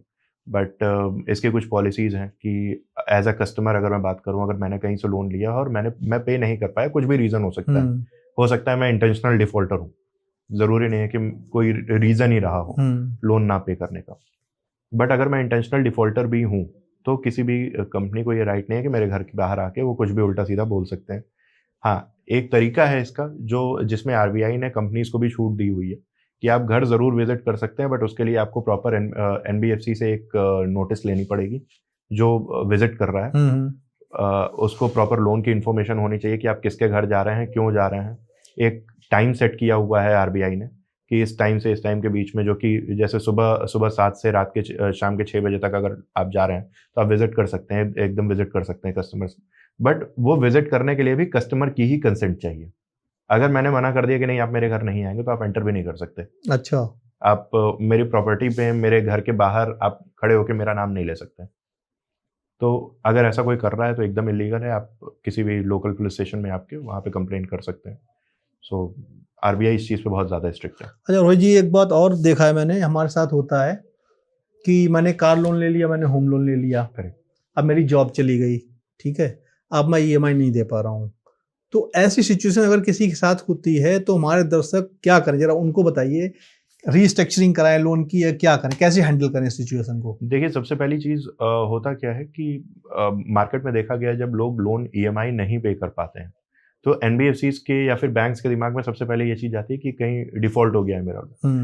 थोड़ा सा एनबीएफसीज और बैंक्स को भी ये समझने की ज़रूरत है और कस्टमर्स को भी ये समझने की ज़रूरत है कि रीस्ट्रक्चरिंग आपका अधिकार नहीं है। आरबीआई ने ये बोला हुआ है, ये किया जा सकता है, रिक्वेस्ट कर सकते हो आप रिक्वेस्ट कर सकते हैं, बट ये कंपल्शन नहीं है कि आपको ये मिले ही। क्योंकि आपने जब लोन लिया था तो आपके टर्म्स एंड कंडीशन में ये लिखा हुआ था कि आप अपने एक फिक्स टर्म पे इस लोन को रीपे करेंगे। बट अगर आप इसको अधिकार समझ के किसी एनबीएफसी से या बैंक से ये बोलते हैं कि नहीं आपको ये करना पड़ेगा, तो शायद मुझे लगता है कि थोड़ा मुश्किल होगी। बट मैं रिक्वेस्ट कर सकता हूँ ज़रूर कि ठीक है, मैं आज पे नहीं कर पाया हूँ, मैं इंटेंशनल डिफॉल्टर नहीं हूँ, मेरी इंटेंशन क्लियर है, पे करना है, तो हो सकता है एनबीएफसी और बैंक उसको कंसिडर करें। रीस्ट्रक्चरिंग ऑब्वियसली एक बहुत अच्छा ऑप्शन है कस्टमर्स के लिए कि अगर आपने पेमेंट नहीं कर पाए हैं तो आप एनबीएफसी को बोल सकते हैं कि ठीक है, मैं 3 महीने पे नहीं किया, मैंने 4 महीने मैंने पे नहीं किया, बट क्लियर इंटेंशन है, तो आप उनसे रिक्वेस्ट करिए और आप EMI अपनी रीस्ट्रक्चर करा सकते हैं। बट ये हमेशा बड़े लोन्स में पॉसिबल है। छोटे जो लोन्स जो होते हैं 5,000 10,000, मुझे नहीं लगता कि उसमें ये ऑप्शंस अवेलेबल होते हैं। हालांकि कुछ कंपनीज ऐसी हैं जो अगर आप पे नहीं कर पाते हैं, क्योंकि एनबीएफसी को भी अपना डिफॉल्ट रेशियो मेंटेन करना होता है, तो अगर कस्टमर एनबीएफसी को लगता है कि कोई कस्टमर ऐसा है जो एनपीए हो सकता है या राइट ऑफ हो सकता है, मैं टर्म्स यूज कर रहा हूँ इसमें, अगर ऐसा हो सकता है तो एनबीएफसी भी कई बार ऐसा ऑप्शन दे देती हैं आपको कि ठीक है, चलिए आप 10,000 रुपये नहीं पे कर पाए, पेनल्टी लगा के आपका ये 12-13 हज़ार रुपये का लोन हो चुका है, मैं काम करता हूँ 2 महीने की EMI दे देता हूँ आपको। तो कन्वर्जन एकदम अवेलेबल है मार्केट में, बट उसके लिए आपको रिक्वेस्ट करनी पड़ेगी। मतलब रीस्ट्रक्चरिंग में आप ये कह रहे हो, ये हो सकता है कि आपकी जो लोन अमाउंट है, जो आपकी EMI आ रही है, उसको आप कम करा लो, बढ़वा लो। जैसे मान लो 10 EMI 10-10 हज़ार की, आप उसको 5-5 हज़ार की EMI करवा लो। आप एकदम करवा सकते हैं, ये करवा सकते हो। या ये भी हो सकता है कि भाई 6 महीने का मुझे मॉरेटोरियम दे दीजिए। मॉरेटोरियम भी एक ऑप्शन है इसमें। एक ऑप्शन हाँ, एक ऑप्शन ये भी है। एक ऑप्शन, अब जब जैसे आप मॉरेटोरियम की बात कर रहे हैं, रीस्ट्रक्चरिंग की बात कर रहे हैं, तो सबसे जरूरी होता है कि आप जब लोन ले रहे हैं तो उसका टर्म्स एंड कंडीशन आप जरूर पढ़ें, क्योंकि कोई भी लोन एग्रीमेंट जो होता है, जो आज भी मार्केट में हम देखते हैं, वो थोड़े बड़े होते हैं, टर्म्स एंड कंडीशन बड़े होते हैं। और आज की डेट में आरबीआई ने एकदम क्लियर कर रखा है कि लोन लेते वक्त आपके पास चाहे बैंक हो चाहे एनबीएफसी हो, उसको एक सैंक्शन लेटर देना जरूरी है कि आपका लोन सैंक्शन हो चुका है, जिसमें आपके टर्म्स एंड कंडीशन लिखे होंगे। देन आपके पास लोन एग्रीमेंट आएगा जिसपे आपका सिग्नेचर होना जरूरी है। अब वो चाहे डिजिटल सिग्नेचर हो चाहे फिजिकल सिग्नेचर हो, वो एनबीएफसी और बैंक की राइट्स हैं, वो क्या करा रहे हैं, मतलब आपको पता होना चाहिए क्या क्या आपके साथ है। उसमें आप पढ़िए कि उसमें रीस्ट्रक्चरिंग के राइट्स दिए गए हैं कि नहीं। तो चाहे वो छोटा लोन हो चाहे वो बड़ा लोन हो, वो पढ़ना बहुत जरूरी है। और ये देखा गया है कि 99% कस्टमर जो होते हैं वो पैसे मिलने के बाद वो देखते भी नहीं है। उन्हें बोला गया कि आज पैसे आ जाएंगे आपके अकाउंट में, उन्होंने सिग्नेचर करके दे दिया आपको। तो वो सबसे बड़ा इशू है आज के समय। अच्छा, एक क्वेश्चन ये भी है मेरा कि मान लीजिए मैंने लोन ले लिया, ठीक है। उसके बाद मैं जो है मेरी लाइबिलिटीज बढ़ गई, मेरी जॉब चली गई, मेरे पास कोई एसेट्स ऐसा ज़्यादा है नहीं, मेरी लाइबिलिटीज मेरी एसेट्स से ज़्यादा हो गई। एक तरीके जिसको आप एनपीए बोलते हैं, है ना, आपका लोन नॉन परफॉर्मिंग एसेट्स बन गया। तो अब आपके पास क्या राइट्स हैं? आप एनसीएलटी जा सकते हैं मेरे अगेंस्ट, क्या कर सकते हैं, कैसे आप अपना लोन रिकवर करेंगे? देखिए, मोस्टली एनबीएफसीज क्या करती हैं, जब आपका लोन एनपीए हो जाता है, डिपेंड करता है कि वो लोन की वर्थ कितनी है। मान लीजिए कि मैंने आपको 10,000 रुपए का लोन दिया है, तो बहुत कम चांसेस होते हैं कि कंपनीज लीगल प्रोसीजर्स में जाएं। हालांकि राइट्स होते हैं एनबीएफसी के पास, वो जा सकती हैं, बट जहाँ तक बड़े लोन्स की बात है, ऑब्वियसली वहाँ कंपनीज जाती हैं। होम लोन है, कार लोन है, वहाँ जाती हैं कंपनीज, कोर्ट में भी जाती हैं। बट कभी भी ऐसा नहीं होता कि आप कस्टमर्स को ये लगता है कि अगर मैं पे नहीं करूँगा तो मुझे जेल में डाल दिया जाएगा, ऐसा नहीं होता है। वहाँ पे भी डिस्कशंस के फोरम होते हैं, हमेशा ओपन होता है। आप कोर्ट ऑफ लॉ के सामने अपनी चीज़ें रखिए और अपनी सिचुएशन समझाइए कि क्या इशू है। हो सकता है आपको सामने ही कोर्ट भी ये ऑर्डर दे सकती है कि आपका लोन रिस्ट्रक्चर किया जाए। बट उस केस में जब ये ऑर्डर्स होते हैं, उसके बहुत लंबा प्रोसीजर होता है इसका, हो सकता है 1 महीना 1.5 महीना ये जा सकता है। बट बहुत ही क्लियर इंटेंशन होना चाहिए आपका भी, और जो सामने एनबीएफसी है या बैंक है उसका भी क्लियर इंटेंशन होता है कि मुझे आपसे पैसे लेने हैं। उनका तो क्लियर है ही, आपका भी बहुत क्लियर इंटेंशन होना चाहिए कि आज मुझे अगर ऑर्डर मिलेगा तो मैं कल से पेमेंट करना स्टार्ट कर दूंगा। आपका रीजन जेन्युइन होना चाहिए ईएमआई पे ना करने का। करेक्ट। ऐसा नहीं इंटेंशनली कर रहे हो, आप फोर्जरी करना चाहते हो, कुछ करना चाहते हो। तो इसमें क्या होता है कि कई बार अब आप अपने इंटेंशंस को क्लियर नहीं बता पाते हैं, तो ज़रूरी ये होता है कि आप जब जा रहे हैं कोर्ट के सामने तो अपने इंटेंशंस को क्लियरली रखिए और गलत चीज़ें मत बताइए कि क्या हुआ है, क्यों हुआ है, क्योंकि वो वेरीफाई हो सकती है चीज़ें। तो ये कस्टमर्स को हमेशा ध्यान में रखना चाहिए। अच्छा, दूसरा, मैंने लोन लिया और अभी तक जो है कई सालों तक ईएमआई देता आया, एक ईएमआई मैं नहीं दे पाया, इसके बाद एक और नहीं दे पाया, एक या 2 ईएमआई मैं नहीं दे पाया, तो मेरा क्रेडिट स्कोर कब इम्पैक्ट करेगा? तुरंत ही कर जाएगा या कुछ टाइम बाद जाके क्रेडिट स्कोर, जो सिविल बोलते हैं जिसको? अच्छा क्वेश्चन है। इसमें होता क्या है, पहले लोगों को ये होता था कि ठीक है, आज मैंने पेमेंट नहीं की, 1-2 महीने बाद, 3 महीने बाद मेरे क्रेडिट स्कोर पे इफेक्ट करेगा। बट आज की जो आरबीआई की न्यू गाइडलाइंस हैं, उसको अगर हम लोग देखें और ध्यान से देखें, तो उसमें एनबीएफसीज और बैंक्स को ये गाइडलाइंस दी गई हैं कि हर 15 दिन पे आपके क्रेडिट स्कोर को रिपोर्ट करना है।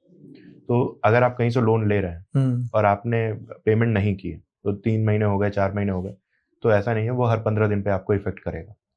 तो ज़्यादा अच्छा ऑप्शन ये है कि अगर आप पे नहीं कर पा रहे हैं तो आप लोन सेटलमेंट की ओर चली जाइए, आप सेटल करा लीजिए। एटलीस्ट आपकी जो रिपोर्टिंग है वो डिफ़ॉल्ट की एनपीए या राइट ऑफ होने से अच्छा है कि आप लोन सेटल करा लें। कम से कम एक इंटेंशन ये रहती है, क्योंकि सेटलमेंट के बाद भी कई सारी एनबीएफसीज मार्केट में ऐसी हैं या बैंक्स भी ऐसे हैं मार्केट में, जो आपको ये ऑप्शन देते हैं कि सेटलमेंट के बाद भी आप क्लोजर करा सकते हैं।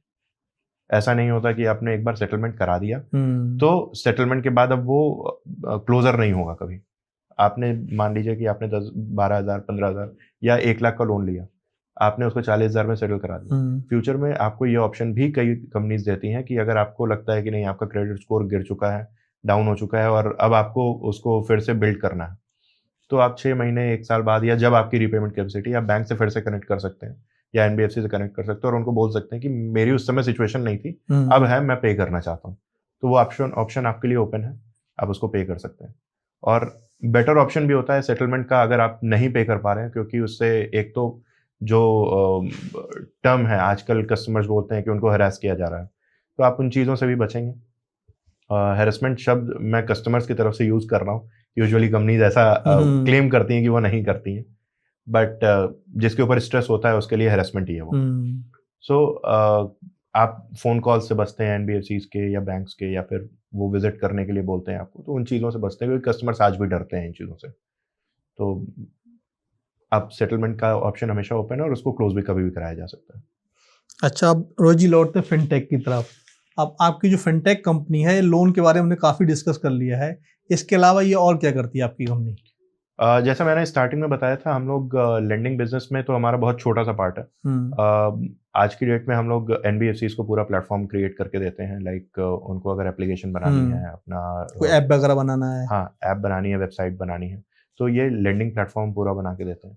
अभी बहुत सारे प्रोजेक्ट्स हमारे लाइनअप भी हैं, जिसमें हम लोग दूसरे मार्केट प्लेस प्रोडक्ट्स बना रहे हैं। जब मैं मार्केट प्लेस प्रोडक्ट बोल रहा हूँ, क्योंकि हम फिनटेक हैं तो फाइनेंशियल प्रोडक्ट्स ही हो सकते हैं उसमें, कंसल्टेशन हो सकती है, फाइनेंशियल कंसल्टेशन होती है। तो ये सारे प्रोडक्ट्स हमारे लाइनअप है जो हम लोग अभी बना रहे हैं। तो कमिंग फ्यू डेज आप देखेंगे मार्केट में कि टेक्नोलॉजीज़ का हमने एक और प्रोडक्ट भी निकाला हुआ है, तो वो हम कर रहे हैं उस पर काम। और जहाँ तक बात है लेंडिंग की, तो क्योंकि फिनटेक है तो बड़े ही छोटा पार्ट है, बट जहाँ करनी पड़ेगी लैंडिंग भी करनी पड़ती है वो। वही जी, ये डिजिटल एज चल रहा है। करेक्ट। तो ये एआई आ गया है, आर्टिफिशियल इंटेलिजेंस भी है, तो इन सब ने आपके बिजनेस को कैसे इफेक्ट किया है? क्या ये आपको हेल्प कर रहे हैं इम्प्रूव करने में, या आपके जो एम्प्लॉयज़ हैं वो डरने लगे हैं कि एआई की वजह से हमारी नौकरी जा सकती है? तो क्या इम्पैक्ट है इसका? देखिए, मार्केट में एक मिथ ज़रूर चल रहा है। आप बहुत सारे सोशल मीडिया प्लेटफॉर्म्स पे जब आप स्क्रॉल करेंगे तो आपको मिलेगा कि अब एआई आ गया है मार्केट में और वो जॉब्स को ख़त्म कर सकता है। और बहुत सारे ऐसे वीडियोस भी देखने को मिलते हैं जहाँ पे एआई आजकल होटल्स में भी आप देखें तो सर्व कर रहे हैं।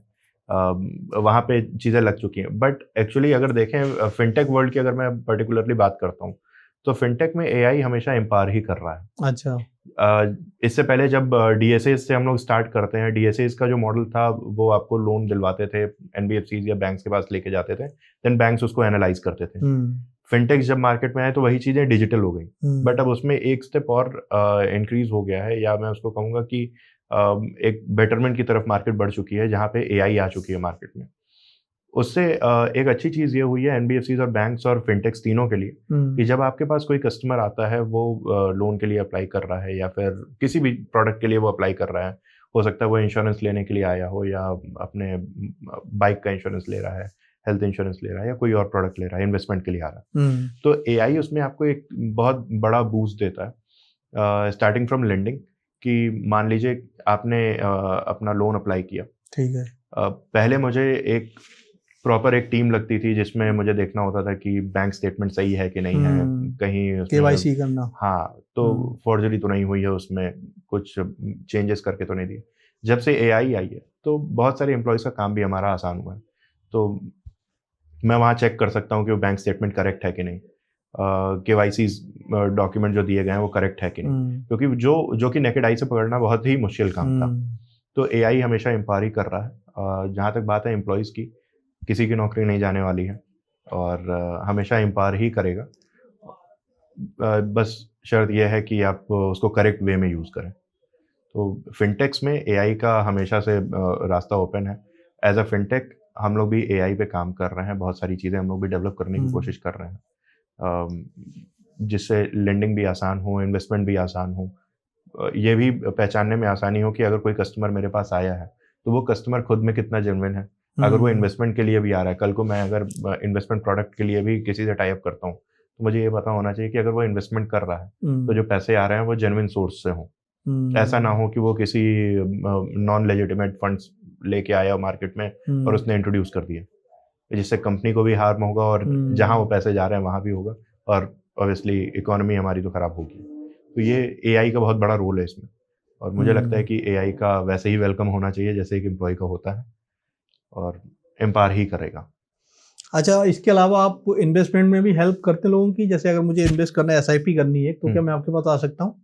देखिए, एक्रेडिट टेक्नोलॉजीज के पास अभी ये प्रोडक्ट नहीं है कि मैं इन्वेस्टमेंट करवाऊँ, बट डाउन द लाइन 1 और 2 ईयर्स हम इसमें भी आएंगे, जिसमें हम ऑलरेडी टाइप्स के लिए लगे हुए हैं मार्केट में, कि आप अगर कल को एसआईपी कराने आते हैं तो आप डायरेक्टली एक फिनटेक के थ्रू एंटर कर सकते हैं एसआईपी मार्केट में भी, क्योंकि आज की डेट में भी बहुत सारे ऐसे फिनटेक्स हैं जो एसआईपीज करा रही हैं। इश्यूज थोड़े से रेगुलेटरी गाइडलाइंस होते हैं जिनको आपको सेबी के पास रजिस्टर वगैरह कराना पड़ेगा अपने आप को? देखिए, एज अ फिनटेक नहीं, क्योंकि मुझे उस समय वैसे स्टॉक ब्रोकर्स की और ऐसे ब्रोकर्स की जरूरत होगी जो ऑलरेडी सेबी में रजिस्टर्ड है। अच्छा, तो वैसे आप उनके साथ टाई अप कर लेंगे? करेक्ट। तो आपने देखा होगा जैसे पेटीएम है या फोन पे है या मोबीक्विक है, बहुत सारे ऐप्स ऐसे हैं मार्केट में जिन्होंने इन्वेस्टमेंट अपॉर्चुनिटीज लोगों के लिए ओपन कर रखी है। आजकल एक ऑप्शन आप देखते हैं डिजिटल गोल्ड, आप पेटीएम पे भी देखें तो आप डिजिटल गोल्ड में इन्वेस्ट कर सकते हैं। तो ये ऑप्शंस हैं, बट उसके लिए खुद रजिस्टर होना ये जरूरी नहीं है, बट ये जरूरी है कि आप जिसके साथ काम कर रहे हैं वो रजिस्टर्ड हो। तो फिनटेक एज ए एग्रीगेटर काम कर रहा है, और ब्रोकर जो है वो सेबी का ब्रोकर है, रजिस्टर्ड ब्रोकर है, उसके पास लाइसेंसेस हैं, जैसे एनबीएफसी है वो आरबीआई की लाइसेंस है। तो आप ये कह रहे हो आने वाले 1-2 सालों में आपकी कंपनी जो है ये भी सर्विसेज प्रोवाइड करना स्टार्ट इन्वेस्टमेंट की। करेक्ट। तो हम लोग फाइनेंशियल सर्विसेज जितनी हो सकती है हम लोग कोशिश कर रहे हैं कि कस्टमर्स को आसानी से देना स्टार्ट कर दें। रोहित जी, हमने देखा है डीएसए मॉडल में एक प्रॉब्लम थी फ्रॉड की, करेक्ट है ना, बहुत से लोग फ्रॉड करते थे। ये एआई के आने की वजह से क्या ये प्रॉब्लम कंप्लीटली सॉल्व हो गई है या काफी हद तक सॉल्व हो गई है? देखिए, जो आप बोल रहे हैं कि पहले ये इश्यूज होते थे फ्रॉड के, सिर्फ डीएसएज में ही नहीं, पहले ये बैंक्स में और एनबीएफसीज में भी होता था कि लोग लोन ले लेते थे और फिर वो गायब हो जाते थे, दिखता ही नहीं था कि वो गए कहाँ, उनको खोजना बहुत मुश्किल होता था। तो एआई की वजह से बहुत हद तक ये सॉल्व हुई है। 100% तो नहीं बोलूंगा अभी भी, 100% तो ये मुझे लगता भी नहीं है कि ये 100% सॉल्व होने वाली है इतनी आसानी से, क्योंकि आज भी मार्केट में बहुत सारी एनबीएफसीज और बहुत सारे फिनटेक्स ऐसे हैं जो मिस कर जाते हैं केवाईसी नॉर्म्स को फुलफिल करने में। आपने देखा होगा आरबीआई में भी कई बार आरबीआई ने बहुत सारी कंपनीज को पेनल्टीज भी लगाई हैं इस चक्कर में। बैंक्स को भी कई बार पेनल्टीज लगी हैं केवाईसी नॉर्म्स की वजह से। एआई बहुत हद तक इसको सॉल्व किया है, अच्छा, बट 100% किया है ये क्लेम करना गलत है। ना कर पाएगी फ्यूचर में भी? फ्यूचर में शायद कर ले, बट अभी तो नहीं, अभी इसका ये होता हुआ तो नहीं दिख रहा है। अच्छा, बट जैसा मैंने बताया कि एआई की वजह से बैंक स्टेटमेंट्स को पकड़ना या गलत डॉक्यूमेंट्स अगर कोई केवाईसी अपने प्रेजेंट कर रहा है, आधार कार्ड नकली दे रहा है, तो अब होता क्या है कि पहले एक लोग क्या करते थे कि लोन लेने के लिए अपना आधार कार्ड, पैन कार्ड, स्टेटमेंट्स सब पेपर वर्क होता था, या अगर फिनटेक भी जब आई तो मार्केट में उसको अपलोड करने के लिए बोला, एक ऑप्शन ये आया कि आप मुझे मत दीजिए, आप अपलोड कर दीजिए डायरेक्टली पोर्टल पर। बट अब बहुत सारे ऑप्शंस ऐसे हैं मार्केट में जिसमें मुझे आपसे पेपर वर्क की जरूरत ही नहीं है। मैं आपसे ना मैं आपका आधार मांगूंगा, ना मैं आपका पैन कार्ड मांगूंगा, ना मैं आपसे बैंक स्टेटमेंट मांग रहा हूँ। मैंने सिर्फ आपको ये बोला कि आप बहुत सारे ऐप देखेंगे कि आप जा रहे हैं, उस पर रजिस्टर कर रहे हैं और आधे घंटे में आपके पास फंड्स आ जा रहे हैं। वो हो कैसे रहा है, वो एक समझने की ज़रूरत है कि आरबीआई ने क्या किया कि आरबीआई ने एक ऑप्शन लेके आया सारी एनबीएफसीज के लिए, सेंट्रल केवाईसी के लिए। तो सेंट्रल केवाईसी अगर कोई एनबीएफसी निकाल रही है या कोई बैंक निकाल रहा है, आपके पास भी एक मैसेज आएगा। जब भी आपका सेंट्रल केवाईसी निकाला जाएगा, एक मैसेज आएगा कि किस कंपनी ने सेंट्रल केवाईसी निकाली है आपकी। अच्छा, तो ये एक अच्छा ऑप्शन है, सारी कंपनीज यूज करें, उनके लिए एक अच्छा ऑप्शन है, आरबीआई ने दिया हुआ है कि अगर आप सेंट्रल केवाईसी निकाल ले रहे हैं, मतलब मेरे पास आपका पैन कार्ड, आधार कार्ड और आपका एक सिग्नेचर जो गवर्नमेंट की रिपोजिटरी में है वो मेरे पास आ गया है, मैं देख सकता हूँ, उसको एक्सेस कर सकता हूँ। अच्छा, जब मैंने आधार कार्ड बनवाया होगा या पैन कार्ड बनवाया हो तो मैंने जो सिग्नेचर किए होंगे वो आपको एक सैंपल सिग्नेचर आ जाएगा मेरे पास। अच्छा, तो ये एक अच्छा ऑप्शन है। और हर एक पर्सन जो इंडिया में आज की डेट में है, इंडियन रेजिडेंट है, उसका CKYC है और वो रजिस्टर्ड है। आप भी चाहे तो अपना CKYC, अगर आपको नहीं पता है तो आप सेंट्रल केवाईसी वेबसाइट पे जाके आप सर्च कर सकते हैं, आपकी रिपोजिटरी में आपके भी रिकॉर्ड्स होंगे। तो इससे कोई फ्रॉड होने का तो खतरा नहीं? मान लीजिए मैं जाके कर देता हूँ, आप तो जेन्युइन है, बैंक या एनबीएफसी या फिनटेक कंपनी जेन्युइन है, कोई और तो उसको मिस यूटिलाइज नहीं कर सकता है? नहीं कर सकता है, क्योंकि CKYC नंबर जो है वो एक यूनिक नंबर है। अच्छा, जो कि हर एक इंडिविजुअल का गवर्नमेंट ने अलग बनाया हुआ है। तो जब भी मैं आपका, जैसे मान लीजिए कि मैं एज अ फिनटेक नहीं फेच कर सकती है उसको, यूजुअली उसको आरबीआई रजिस्टर्ड एंटिटी होनी चाहिए, वही उसको फेच करेगा। अगर कोई ये क्लेम कर रहा है कि मैं आपका CKYC सर्च कर सकता हूँ, नहीं पॉसिबल। अच्छा, तो जब भी आपके पास मैसेज आएगा तो लिखा रहेगा कि कौन से बैंक या किस एंटिटी ने आपका CKYC निकाला है। एनबीएफसी कर सकती है? एनबीएफसी कर सकती है, उसके पास राइट्स हैं। तो बस, बट उसके लिए भी एक इशू ये है कि एनबीएफसी को CKYC में रजिस्टर होना पड़ेगा। अच्छा, जिसका एक अलग प्रोसीजर है। तो बहुत सारी एनबीएफसी इन सब चीज़ों से बचने के लिए अपने आप को अभी CKYC में रजिस्टर नहीं कराई हैं, या कुछ लोगों का प्रोसेस चल रहा है तो वो नहीं निकाल पाते हैं। बट अगर बड़ी एनबीएफसी की बात करूं तो उनके पास है ये ऑप्शन, आज मार्केट में अवेलेबल है, वो निकाल सकते हैं। AI की जहाँ तक हम लोग बात कर रहे हैं, मैं बात करता हूँ APIs के साथ में। मार्केट में बहुत सारी APIs आज के डेट में अवेलेबल हैं। API क्या है, थोड़ा बताइए इसके बारे में। API एक ऐसी चीज़ होती है जिसको अगर हम लोग फिनटेक टर्म्स में अगर मैं बात करता हूँ, क्योंकि हम टेक्नोलॉजी की भी बात कर रहे हैं, तो हम लोग अपने प्लेटफॉर्म पे इसको बैकएंड जब डेवलपमेंट होती है, जब एक IT डेवलपमेंट चल रही होती है, तो एक थर्ड पार्टी सोर्स होता है जो टेक्नोलॉजी सोर्स ही होता है। वो मुझे मेरा और उसका ये एग्रीमेंट होगा कि मैं अगर किसी का पैन नंबर डाल के सर्च करना चाहूँ तो मुझे आप डिटेल्स दे देंगे कि ये किसका पैन है। तो जो इंटीग्रेशन हो रहा है बैकएंड में। जिस कंपनी के साथ मैंने इंटीग्रेशन किया, मार्केट में बहुत सारे एपीआई प्रोवाइडर हैं, तो वो क्या करते हैं कि उनके गवर्नमेंट सोर्सेज होते हैं। Government sources means government agencies से उनका टाई अप रहता है। लाइक आप मार्केट में देखेंगे एक एजेंसी है, प्रोटीएम है, आज एक देखेंगे आप मार्केट में सेतु है, अवेलेबल है, जिसके थ्रू आपकी कंपनी रजिस्टर होती है। तो उन कंपनीज की आप एपीआई बैकएंड में एंटर लगाए रहते हैं। तो थोड़ा एक ईज ऑफ बिजनेस भी है कि आपसे मैं पेपर वर्क नहीं लूंगा, मैं बोलूंगा कि आप अपना मेरी वेबसाइट पे आइए, आप अपना पैन कार्ड नंबर एंटर करिए, जैसे ही आप एंटर करेंगे मेरे बैकएंड पे आपकी डिटेल्स आ जाएंगी। और वो डिटेल्स होंगी जब आप पैन कार्ड बनवाते वक्त जो आपने डिटेल्स दी होंगी, वो डिटेल्स करेक्टली मेरे पास आ जाएंगी। तो आज की डेट में फोर्जरी का थोड़ा सा स्कोप कम हो गया है इसकी वजह से। तो ये कह सकते हैं कि जो वो एजेंट्स थे या जो एग्जीक्यूटिव्स थे मार्केट में, जो जिनको हम लोग फीट ऑन स्ट्रीट भी कहते थे, कि वो मार्केट फोर्स थी हमारी, वो उनको आज हमने ऑफिस वर्क दे दिया है। अब वो ऑफिस में ही लीड्स लेके आते हैं मार्केट से, कस्टमर्स को सोशल मीडिया से, हाँ, लीड्स लेके आते हैं और वहीं पे वेरीफाई हो जाते हैं विदाउट पेपर वर्क।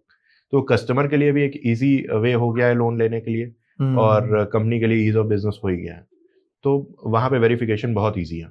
तो आज की डेट में ये कह सकते हैं कि थोड़ा सा कंपनी को इस चीज़ में हेल्प मिली है एपीआईज के थ्रू भी, कि आप वेरीफाई कर लें डायरेक्टली, मुझे किसी डॉक्यूमेंट की ज़रूरत नहीं है। एक एनबीएफसी होती है, एक टाइप ऑफ एनबीएफसी होती है जिसको अकाउंट एग्रीगेटर कहते हैं। अकाउंट एग्रीगेटर एक ऐसी एनबीएफसी है जिसको आरबीआई रेगुलेट कर रही है, जिसके थ्रू मुझे बैंक स्टेटमेंट भी लेने की जरूरत नहीं है आपका। अच्छा। मैं लोन अप्लाई करूंगा किसी एनबीएफसी में या बैंक में लोन अप्लाई करूंगा, आप आज देखेंगे बहुत सारी एनबीएफसी ऐसी हैं जो बोलते हैं कि मुझे बैंक स्टेटमेंट आपका नहीं चाहिए, जीरो पेपर वर्क लिखे रहते हैं, वो क्लेम करते हैं। और जब वो जीरो पेपर वर्क क्लेम कर रहे हैं तो वो मीन करते हैं उस चीज को। अच्छा। तो उसका मतलब ये है कि मैं आपसे बैंक स्टेटमेंट भी आपका नहीं लूंगा। आप जैसे ही अप्लाई करेंगे, आप अपना अकाउंट नंबर बताएं कि मेरी सैलरी इस अकाउंट में आती है, आपके पास एक लिंक आ जाएगा, या फिर आपको डिजिटली एक ऑप्शन मिल जाएगा, मुझे आप उस अकाउंट का एक्सेस देंगे। और एक्सेस देने का मतलब ये नहीं होता है कि सारा एक्सेस, हाँ, मैं ऐसा नहीं होगा कि मैं उसमें फंड ट्रांसफर कर पाऊँ या ऐसा कुछ नहीं होगा। मेरे पास उस अकाउंट एग्रीगेटर के पास से एक रिपोर्ट आ जाएगी कि जिस कस्टमर ने आपके पास लोन अप्लाई किया है, उस कस्टमर का बैंक स्टेटमेंट क्या कहता है, सैलरी कब आती, कितनी है, कितना सब एनालाइज होके आ जाएगा मेरे पास। तो एक ये अच्छी चीज हुई है जिसको हम लोग कह सकते हैं एआई है, बट एक्चुअल में एआई नहीं है, वो एपीआई है। और एआई अब जरूरत पड़ेगी कि जब एपीआई से हमारे पास डेटा आ रहा है तो उसको एनालाइज कैसे करें। क्या मैं इंडिविजुअली एक एक एपीआई से आया हुआ डेटा एनालाइज करूं, या एक सिंगल एपीआई लगाऊं, एआई। मान लीजिए 100 लोगों ने लोन अप्लाई किया, एपीआई के थ्रू आपने ले तो लिया सारा रिकॉर्ड, लेकिन अब उसको एनालाइज करना, तो वहां पे आप करो एआई का काम, एआई की जरूरत पड़ेगी। क्योंकि होता क्या है, जब मैं क्लेम कर रहा हूँ कि मैं अपनी पर्सनल बात नहीं करूंगा, मार्केट में बहुत सारी कंपनीज ऐसी हैं जो बोल रही है कि आज मैं विद इन सेकंड्स आपको लोन दे रहे हैं, तो वो दे कैसे रहे हैं? क्योंकि अगर 1000 लोग लोन अप्लाई कर रहे हैं तो 1000 लोगों का डेटा एक्सेस करके उनको लोन देना विद इन सेकंड से ह्यूमनली पॉसिबल नहीं। उसके लिए पीछे बहुत सारे रूल इंजन्स लगे होंगे, एआईज लगे होंगे जो ये बताते हो कि ये जो डेटा है ये एकदम 100% करेक्ट है। तो उसमें भी बाईपास के बहुत सारे लोग हैं जो उसका भी बाईपास का तरीका निकाल लेंगे, क्योंकि इंडिया माहिर है, लेकिन फिर भी प्रोबेबिलिटी कम है। हाँ, बहुत बहुत कम है इसमें। बहुत ही एक्सपर्ट लोग चाहिए उसमें, उसको बाईपास करने के लिए। एक आम इंसान की बस की बात नहीं है शायद। तो थोड़ा सा अकाउंट एग्रीगेटर की भी मैं बात करता हूँ। इसमें लोग थोड़ा सा डरते हैं, आज की डेट में ये डरते हैं कि मैं अकाउंट एक्सेस दे दूंगा अपना, तो ऐसा तो नहीं कि मेरे अकाउंट से फ्रॉड हो जाएगा। तो उनकी एजुकेशन के लिए है कि अकाउंट एग्रीगेटर कभी भी फ्रॉड नहीं करेंगे। वो होता क्या है कि वो सिर्फ उतना ही एक्सेस कर सकते हैं, उतने ही अकाउंट का एक्सेस कर सकते हैं जितने अकाउंट्स का एक्सेस आपने दिया है उनको। और वो सिर्फ रिपोर्ट्स निकाल सकते हैं, ना वो आपका अकाउंट देख सकते हैं, ना वो आपके अकाउंट में कोई ट्रांजैक्शंस कर सकते हैं। वो सिर्फ एक डेबिट क्रेडिट कुछ नहीं कर सकते हैं, कुछ नहीं करेंगे, है ना। और जो है जितना उनको ऑथोराइजेशन मिला हुआ है आरबीआई एनबीएफसी से, उतना ही काम कर पाएंगे वो। बाकी आपका सारा डिटेल वो चेक नहीं कर पाएंगे, ना ही कोई फोर्जरी होगी आपके साथ। करेक्ट। तो आपको बिल्कुल भी डरने की जरूरत नहीं है, ये कहना चाहते हो आप? करेक्ट, उसमें एकदम डरने की जरूरत नहीं है। और आप अपना एक्सेस दे सकते हैं अकाउंट एग्रीगेटर को। ध्यान ये रखें कि आपने किस अकाउंट एग्रीगेटर को दिया है एक्सेस, इसके बारे में आपको पता होना चाहिए। रोहित जी, ये शायद हम लोग अर्बन इंडिया के बारे में ज्यादा बात कर रहे हैं, शायद ये अर्बन इंडिया में ज्यादा होता होगा। क्या हमारे रूरल इंडिया में भी सेम है कि लोग फिनटेक कंपनीज की सर्विसेज को यूटिलाइज कर रहे हैं? देखिए, आप एकदम करेक्ट कर रहे हैं कि ये अर्बन इंडिया की हम लोग बात कर रहे हैं। जहाँ तक बात है रूरल इंडिया की, मैं रूरल इंडिया भी नहीं बोलूँगा। अगर हम लोग इसको डिवाइड कर देते हैं, जिस तरीके से गवर्नमेंट ने डिवाइड किया हुआ है टायर 1, टायर 2 और टायर 3 सिटीज़ में, हम उसमें अगर बात करें तो ये सर्विसेज टायर 2 तक भी पहुँच चुकी हैं। अच्छा। हाँ, वहाँ तक पहुँच चुकी हैं कंपनीज, उनकी रीच है वहाँ तक। आज आप देखिए टायर 3 सिटीज़ में भी हर एक 90% लोग पेटीएम यूज़ कर रहे हैं। बहुत कम ही ऐसा है जब आप मार्केट में जाएँगे और कोई बोलेगा कि नहीं मैं पेटीएम से पैसा नहीं लेता, वो लेते हैं। तो फिनटेक कंपनीज जो हैं वो वहाँ तक पहुँच चुकी हैं। आज एक छोटा-सा मार्केट में स्ट्रीट वेंडर है, एक फ्रूट सेलर है, वो भी फिनटेक कंपनीज की ऐप को यूज़ कर रहा है। तो ऐसा नहीं है कि रूरल इंडिया उसको यूज़ नहीं कर रहा है। रूरल इंडिया बहुत आगे है इस चीज़ को यूज़ करने में, क्योंकि गवर्नमेंट इनिशिएटिव भी है एक, जिसमें गवर्नमेंट ने ये बोला था सबको एक मेन स्ट्रीम में लेके आना है। तो आज लोग मेन स्ट्रीम में आना शुरू हो चुके हैं और कुछ हद तक आ भी चुके हैं। जिन लोगों के पास अकाउंट्स नहीं होते थे, बैंक अकाउंट्स नहीं होते थे, एक्सेस नहीं था, वो जा चुके हैं। अब अकाउंट भी एक्सेस कर रहे हैं, वो फ़ोन्स भी यूज़ कर रहे हैं, फ़ोन्स भी डिजिटल हो चुके हैं। डिजिटल फ़ोन्स को जब से हम देख रहे हैं, लोगों ने ऐप्स को यूज़ करना शुरू कर दिया है। अच्छी चीज़ ये हुई कि जब से हम लोगों ने एक्सपीरियंस किया, नोटबंदी को जब हमने एक्सपीरियंस किया, उसके बाद से ये थोड़ा ज़्यादा स्पीड अप हो चुका है। अच्छा। पहले भी था, बट बहुत स्लो स्पीड थी। देन कोरोना आया, कोरोना ने ज़रूर नेगेटिव था वो हमारे लिए, बट शायद वो मार्केट के लिए बहुत पॉजिटिव हुआ। उस समय इंस्टेंटली तो उसने बहुत नुकसान किया, बट आज की डेट में अगर देखें तो आज की डेट में लोग बहुत हद तक कोशिश ये करते हैं कि उनको एटीएम के बाहर लाइन ना लगानी पड़े। शायद एटीएम के बाहर लाइन लगे बहुत समय हो गया देखे, अब दिखते भी नहीं है लोग, नहीं दिखते हैं लोग, तो एटीएम खुद भी दिखना कम हो चुके हैं। हाँ जी, आप बिल्कुल ये ठीक बात कह रहे हैं कि अब एटीएम के बाहर भीड़ ही नहीं दिखती है, क्योंकि जिसको भी पेमेंट करना है वो 80-90% लोग जो है पेटीएम, फोन पे या जो यूपीआई दूसरे यूपीआई हैं उनको यूज करके अपना पेमेंट कर देते हैं। करेक्ट। और ये सारी फिनटेक कंपनीज हैं, सारी फिनटेक्स हैं, उन्होंने फाइनेंस को टेक्नोलॉजी में ले आ दिया और लोगों के लिए भी इजी हो गया उसको एक्सेस करना। और जो गवर्नमेंट इनिशिएटिव था, मुझे लगता है कि बहुत हद तक सक्सेसफुल भी रहा लोगों को मेन स्ट्रीम में लेके आने के लिए।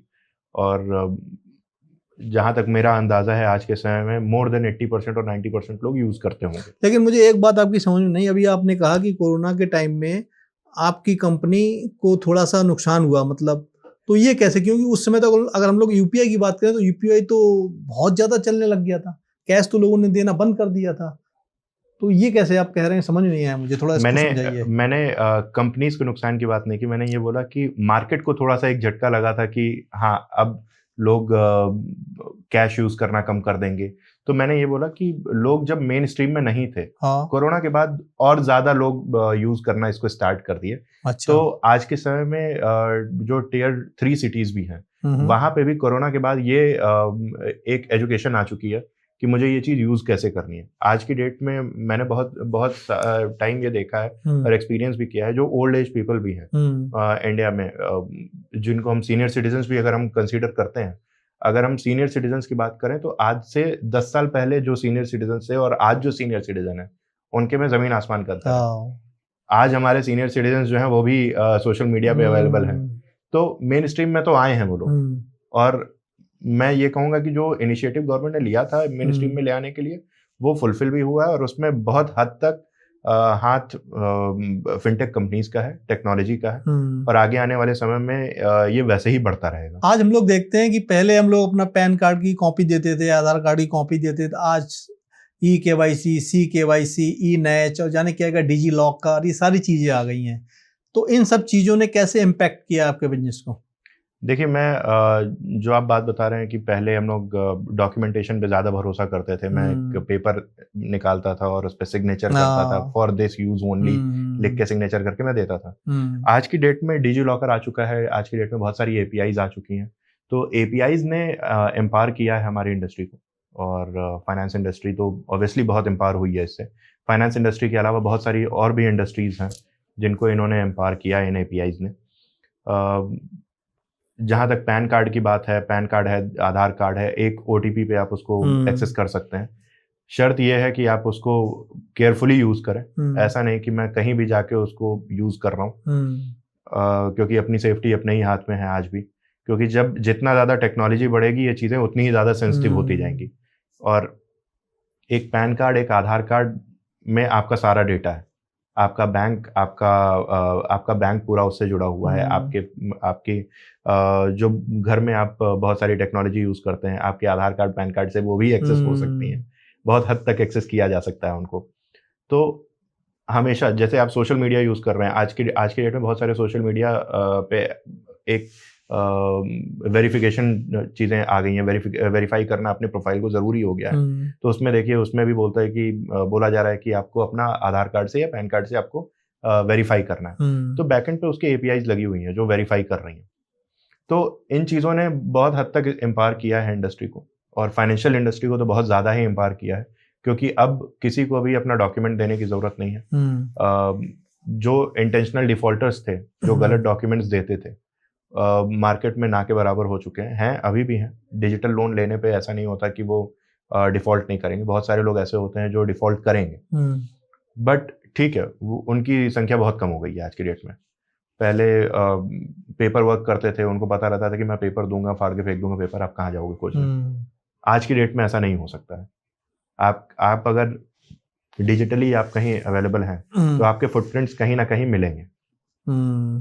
तो अच्छी चीज़ है, एपीआई यूज़ हो रही है बैकएंड में। बहुत सारी एनबीएफसी जो यूज़ नहीं कर पा रही हैं, उम्मीद यह है कि आने वाले समय में वो भी जल्दी ही अपने प्लेटफॉर्म को डिजिटल करेंगे। तो आप ये कह रहे हो इन सारी चीज़ों ने बहुत आसान कर दिया है आपके लिए और कस्टमर्स के लिए भी। अब आपको कोई डॉक्यूमेंट्स देने की जरूरत नहीं है, बस अपना आधार कार्ड बताइए, पैन कार्ड बताइए, आपको सारा डेटा एक्सेस हो जाएगा, एक्सेस कर सकते हैं, वहीं से सारा कुछ हो जाएगा एकदम किया तो एक तरीके से हमारी क्या कहते हैं, पेड़ों के लिए, ट्रीज के लिए जो पेड़ काटे जाते थे, पेपर बनते थे उनसे, तो उसको भी इनडायरेक्टली कहीं ना कहीं बेनिफिट हुआ है, बहुत बेनिफिट हुआ है वो। और जहाँ तक बात है सेंट्रल केवाईसी, ई केवाईसी, सी केवाईसी, अब बहुत सारी केवाईसी आ चुकी हैं। जितना ज़्यादा हम यूज़ करेंगे उतना अच्छा है, बट सेफली यूज़ करें। ये रिक्वेस्ट होती है सारे कस्टमर्स से कि आप यूज़ ज़रूर करिए, क्योंकि वो एक रास्ता है जो आपको एम्पावर करेगा। बट किसके साथ यूज़ कर रहे हैं, ऐसा तो नहीं कि आप किसी अनरजिस्टर्ड कंपनी के साथ यूज़ कर रहे हैं उसे। तो थोड़ी सावधानी आपको बरतनी जरूरी है, जरूर देखना चाहिए कि आप जो डॉक्यूमेंट्स पे साइन कर रहे हैं वो डॉक्यूमेंट्स कौन से हैं। और जैसा कि हमने पहले भी बात की है कि ये डिजिटल एज है, तो आने वाले टाइम में आपको क्या लगता है कि ये जो ह्यूमन है हमारा, हम इंसान एम्प्लॉइज हैं, और एआई, इन दोनों का ही एग्जिस्टेंस रहेगा, या एआई इसके ऊपर एम्पावर कर जाएगा ह्यूमन की ना के बराबर, या बिल्कुल ही जरूरत खत्म कर देगा? नहीं, ऐसा नहीं है कि ह्यूमन का एग्जिस्टेंस किसी कंपनी में खत्म होगा, क्योंकि देखिए, एआई जब आ रहा है तो उसको बैकएंड पे कोई डेवलप भी कर रहा है। तो एआई जितना एम्पावर करेगा उतना ही खराब भी कर सकता है। मैं ये नहीं बोलूँगा कि हमेशा एम्पावरमेंट ही होगी उससे। ऑब्वियसली अगर हम उसको अच्छे से यूज़ कर रहे हैं तो एम्पावर करेगा, बट कंपनीज में हमेशा एम्प्लॉयज़ के डोर्स हैं वो हमेशा ओपन रहेंगे। ऐसा नहीं हो सकता कि अगर एक एआई किसी एम्प्लॉय को रिप्लेस कर दे। जहाँ तक बात है रिप्लेसमेंट की, वो फ्रॉड्स को बहुत हद तक रिप्लेस करेगा, बट किसी एम्प्लॉय को नहीं कर सकता। क्योंकि अगर लेट्स सपोज आपने एक अच्छी चीज़ बोली कि एआई आएगा तो उसको रिप्लेस किया जा सकता है कि नहीं, कोई वहाँ ह्यूमन एग्जिस्टेंस क्या होगी। अब मान लीजिए कि मैंने एक एआई फ्यूचर में एक डेवलप कर लिया जहाँ पे मैं सारी फ्रॉड डिटेक्शन कर सकता हूँ, बट वो फ्रॉड डिटेक्शन होगा कैसे, उसके लॉजिक्स कौन देगा? वो लॉजिक बनाने वाला तो एक ह्यूमन चाहिए मुझे। एक एआई दूसरे एआई को नहीं पैदा करेगा कभी भी। तो उसको मैं कौन से लॉजिक लगा रहा हूँ, हो सकता है मेरी कंपनी में जो लॉजिक लग रहे हैं वो सामने वाली कंपनी में वर्क ना करें। तो उनको बनाने के लिए लोग चाहिए, उनको हैंडल करने के लिए लोग चाहिए, वो सही से वर्क कर रहा है कि नहीं कर रहा है ये बताने वाला एक चाहिए। तो जो एम्प्लॉय जैसे काम कर रहा है वो काम वैसे ही करेगा, बस शायद रोल्स दूसरे हो जाएंगे। तो एक तरीके से आप ये कह रहे हैं कि अगर आप स्किल्ड हैं, अगर आप अपनी स्किल को चेंज भी कर रहे हैं, अपग्रेड कर रहे हैं, मान लीजिए कोई ऐसा काम है जो अभी तक मैं कर रहा था, लेकिन एआई आ गया, अब वो काम वो करने लग गया, तो अब मुझे ये देखना चाहिए कि ऐसा कौन सा काम है जो एआई नहीं कर पा रहा, वो मैं करने लग जाऊं, आप करें। तो फिर आप मुझे अपनी कंपनी से नहीं निकालेंगे, आप मेरा रोल साइज चेंज कर देंगे, लेकिन मैं आपकी कंपनी बना रहूंगा। करेक्ट, बट उसमें जरूरी यह है कि आपको भी समय के साथ अपग्रेड होना पड़ेगा। आपको स्किल अपनी अपग्रेड करनी पड़ेगी। और अच्छी चीज ये है, जो मार्केट में साइन दिख रहे हैं, लोग अपने आप को अपग्रेड भी कर रहे हैं, कंपनीज भी अपने को अपग्रेड कर रही हैं और कस्टमर्स भी कर रहे हैं। और जैसे ये तीनों अपग्रेड हो रहे हैं तो मार्केट में रेगुलेशंस भी वैसे ही चेंज हो रही हैं। जब हम पेपर वर्क करते थे तो आपको याद होगा, जब हम लोग पैन कार्ड प्रिंट करते थे अपना, या आधार कार्ड की बात करते हैं, आधार कार्ड प्रिंट करते थे, मैं 12 डिजिट नंबर दे देते थे हम लोग किसी को भी। आज की डेट में आरबीआई ने पॉलिसी दे दी कि नहीं, आपका आधार कार्ड मास्क रहेगा, सिर्फ लास्ट 4 डिजिट दिखेंगे। तो अब वो आ रहा है, अब लास्ट 4 डिजिट जो दिख रहे हैं उसके आगे जो डिजिट है उसके बारे में किसको पता है? वो सिर्फ एआई जानता है कि उसमें क्या लिखा हुआ है, क्योंकि वो डिजिटली मास्क किया गया है। तो अच्छी चीज़ है, उसको लोगों को यूज़ करना चाहिए, अपने स्किल्स को चेंज करना चाहिए। तो किसी को डरने की जरूरत नहीं है एआई के आने से, ये एक तरीके से बेनिफिशियल ही है सारे लोगों के लिए। बेनिफिशियल ही होने वाला है, डिपेंड करता है आप उसको यूज़ कैसे करते हैं। आप कैसे ले रहे हैं उसको, एक चैलेंज ले रहे हैं, उसे एक अपॉर्चुनिटी देख रहे हैं उसमें कि आप क्या कर रहे हैं, कि आप जहाँ बैठे वहीं बैठे रहना चाहते हैं, कोई अपनी स्किल अपग्रेड नहीं करना चाहते हैं। आज का जमाना है कि जैसा मैंने आपको पहले बताया कि एसएमएस आया, आपने क्लिक किया और लोन मिल गया, तो इंस्टेंट लोन। मुझे जरूरत है 500 रुपए की, मैंने एक ऑनलाइन गया, सर्च किया और 500 रुपए का लोन ले लिया। तो ये क्या इंडिकेट कर रहा है हमारे भारत के लिए? क्या है, एक हमारा भारत क्या लोन की तरफ बढ़ रहा है या फाइनेंशियल फ्रीडम की तरफ बढ़ रहा है? ये क्या इंडिकेट कर रहा है? देखिए, जहाँ तक बात लोन्स की है, जिस तरीके से आज लोग मार्केट में लोन्स ले रहे हैं, ऑब्वियसली लोगों की लोन लेने की कैपेसिटी बढ़ी है, दैट मीन्स कि लोगों की इनकम कैपेसिटी भी बढ़ी है। तो ये नहीं कह सकते कि इंडिया लोन की तरफ जा रहा है, बट शायद लोगों का जो प्रोस्पेक्ट है अपने घर को चलाने का, अपने एक्सपेंसेस को मैनेज करने का, वो चेंज हो गया है। अब शायद लोगों को अगर हम लोग इसको एनालाइज करें तो मार्केट में आपको एक ट्रेंड दिखेगी, लोग अपनी जो इनकम होती है उसको सेव करना चाहते हैं, और जो लोन्स हैं या अपनी क्रेडिट फैसिलिटीज जो मिली हुई हैं उनसे अपनी बेसिक नेसेसिटीज पूरी कर रहे हैं, एंड देन इनकम से उसको सेटल करते हैं। अच्छी चीज़ है, बट उसको वाइजली यूज़ करना पड़ेगा कि ऐसा ना हो जाए कि आपकी इनकम से ज़्यादा आपका लोन हो जाए और अब फिर आप किसी डेट ट्रैप में फंस जाएं। तो जो मैं टर्म यूज़ कर रहा हूँ डेट ट्रैप, ये बहुत सारी कंपनीज ऐसा करती भी हैं कि आपकी पेइंग कैपेसिटी नहीं है, आपको 10,000 का लोन था, आपको दिखा दिया कि आप 50,000 के लिए अप्रूवल आपका है, आपने ले तो लिया 50,000 रुपये, आप पे कैसे करेंगे? तो उन कंपनीज को भी ध्यान रखने की ज़रूरत है। दूसरी चीज़ मैं इसमें एक और चीज़ ऐड ऑन करना चाहता हूँ, जब आप लोन लेते हैं तो ये देखना ज़रूरी है कि आप किस कंपनी से लोन ले रहे हैं। हो सकता है वो आरबीआई रजिस्टर्ड हो, बट उसके बीच में जो फिनटेक है वो किस स्केल पे काम कर रही है, क्या वो जिस एनबीएफसीज के साथ काम कर रही है या जिस पर्टिकुलर किसी अगर एक एनबीएफसी के साथ काम कर रही है, तो उन दोनों के रिलेशंस कैसे हैं आपस में। ये कस्टमर्स सामने से शायद जज ना कर पाए, बट उनके काम करने के तरीके से आप ज़रूर जज कर सकते हैं कि वो कितने सेक्टर्स में अवेलेबल हैं, किस तरीके से मार्केट में लोन देते हैं। एक चीज़ होती है, जैसे मार्केट में देखा गया है कि बहुत सारी फिनटेक है, उनका असली नाम कुछ और होता है, उन्होंने ऐप कुछ और बना रखा है। तो कस्टमर्स को ये भी जज करने आना चाहिए कि आप जो जिस ऐप से लोन ले रहे हैं वो एक्चुअल में है किस कंपनी का, इस कंपनी का है भी या नहीं है। करेक्ट। अगर वो क्लेम कर रहा है कि मैं, मान लीजिए कि मैंने आज कल को एक ऐप बनाया और उसका नाम कुछ और रख दिया, वो कंपनी के प्रोप्राइटरी है, मैंने एक ट्रेडमार्क ले रखा है, आज है, ऐसा भी है, मैं टेक्नोलॉजीज की भी बात कर रहा हूँ, हम लोगों ने भी प्रोडक्ट बनाए हुए हैं, उसका नाम कुछ और है, क्योंकि मैं एक्रेडिट टेक्नोलॉजीज के नाम से मार्केट में ट्रेड नहीं कर सकता, मुझे डिक्लेयर करना पड़ता है कि मेरा ट्रेड नेम क्या है, जो कि मेरी एक कंप्लाइंस है। अच्छा। मुझे बताना पड़ेगा मार्केट में कि मेरा ये ट्रेड नेम है, मेरा असली नाम ये है, जो रजिस्टर्ड है मार्केट में। तो ऐसा ना हो कि आप जिस कंपनी से लोन ले रहे हैं उसका कोई लीगल एंटिटी ना हो, क्योंकि ऐप कोई भी बना सकता है, एक आईटी एम्प्लॉय बैठ के ऐप बना सकते हैं, उसको लॉन्च कर सकते हैं। तो उसने अगर इंडिविजुअली लॉन्च कर दिया तो आप उससे लोन मत लीजिए, उसके बैकएंड में देखिए कि कंपनी कौन सी खड़ी है। ये तो एक तरीके से आप ये भी बता रहे हैं कि आजकल फ्रॉड बहुत होते हैं। आपके पास एसएमएस, ईमेल और कॉल आती रहती हैं कि अगर आपको लोन चाहिए तो आप ये करो। तो आप इन चीज़ों पे क्लिक करने से पहले या किसी कॉल पे ट्रस्ट करने से पहले आप इन सारी चीज़ों को देखो आप। करेक्ट है ना, तभी आप फ्रॉड से बच जाओगे आराम से। इसको देखना बहुत ज़रूरी है, क्योंकि होता क्या है कि अब आपको तो 2 मिनट में लोन मिल रहा है, बट वो 2 मिनट लगा के आप अपना पूरा परिवार, अपने पूरे परिवार की लाइफ और अपनी लाइफ भी खराब कर सकते हैं। तो अच्छा है कि 2 मिनट और लगा के पहले उसके बारे में पढ़ लीजिए कि किससे आप लोन ले रहे हैं, वो किस कंपनी से आपको लोन देने वाले हैं, और अगर आपको नहीं समझ में आ रहा है तो जिसने आपको ये मैसेज भेजा है आप डायरेक्टली उनसे कांटेक्ट करिए, क्योंकि बीच में बहुत सारी अब गाइडलाइंस आ गई हैं, आजकल ट्राई बहुत ज़्यादा स्ट्रिक्ट है। तो अगर आपको कोई मैसेज आ रहा है तो वो मैसेज अप्रूव्ड मैसेज ही हो सकता है, ज़रूरी नहीं है कि मतलब ऐसा नहीं हो सकता कि आपको कोई इलेजिटिमेट मोड से आपको मैसेज भेज रहा है। अगर वो व्हाट्सएप मैसेज आ रहा है तो मेटा से अप्रूव होगा, अगर कोई टेक्स्ट मैसेज आ रहा है तो वो ट्राई के अंडर अप्रूव होना चाहिए वो मैसेज। ऐसा नहीं कि किसी ने 10 डिजिट मोबाइल नंबर से आपको मैसेज भेज दिया और आपने ओपन कर लिया, ऐसा नहीं करना चाहिए। लोगों को आज हम लोग देख रहे हैं डिजिटल अरेस्ट जैसी चीज़ें भी हो रही हैं, वो नहीं करना चाहिए। आप देखिए कि मैसेज कहाँ से आया है, किस कंपनी ने मैसेज किया है, वो सारी डिटेल्स मार्केट में पब्लिक डोमेन में अवेलेबल होती हैं। आप क्या सोचते हैं आने वाले कुछ समय में 5 साल में कौन सी नई ये फिनटेक टेक्नोलॉजीज आ सकती हैं जो इंडिया को एकदम चेंज कर सकती हैं? देखिए, टेक्नोलॉजी जो इंडिया में अभी भी चल रही हैं वो ऑलरेडी ग्रोइंग टेक्नोलॉजी है। मैं ये नहीं कहूँगा कि अगले आने वाले 5 साल या 10 साल में क्या नई चीज़ आ सकती है, क्योंकि इंडिया एक ऐसी कंट्री है जहाँ पे डेली कोई ना कोई चीज़ नई आ रही है, नई रेगुलेशंस बन रहे हैं। तो बस बात यह है कि जो भी फ्यूचर में टेक्नोलॉजी आए उसके लिए रेगुलेशन होना बहुत ज़रूरी है।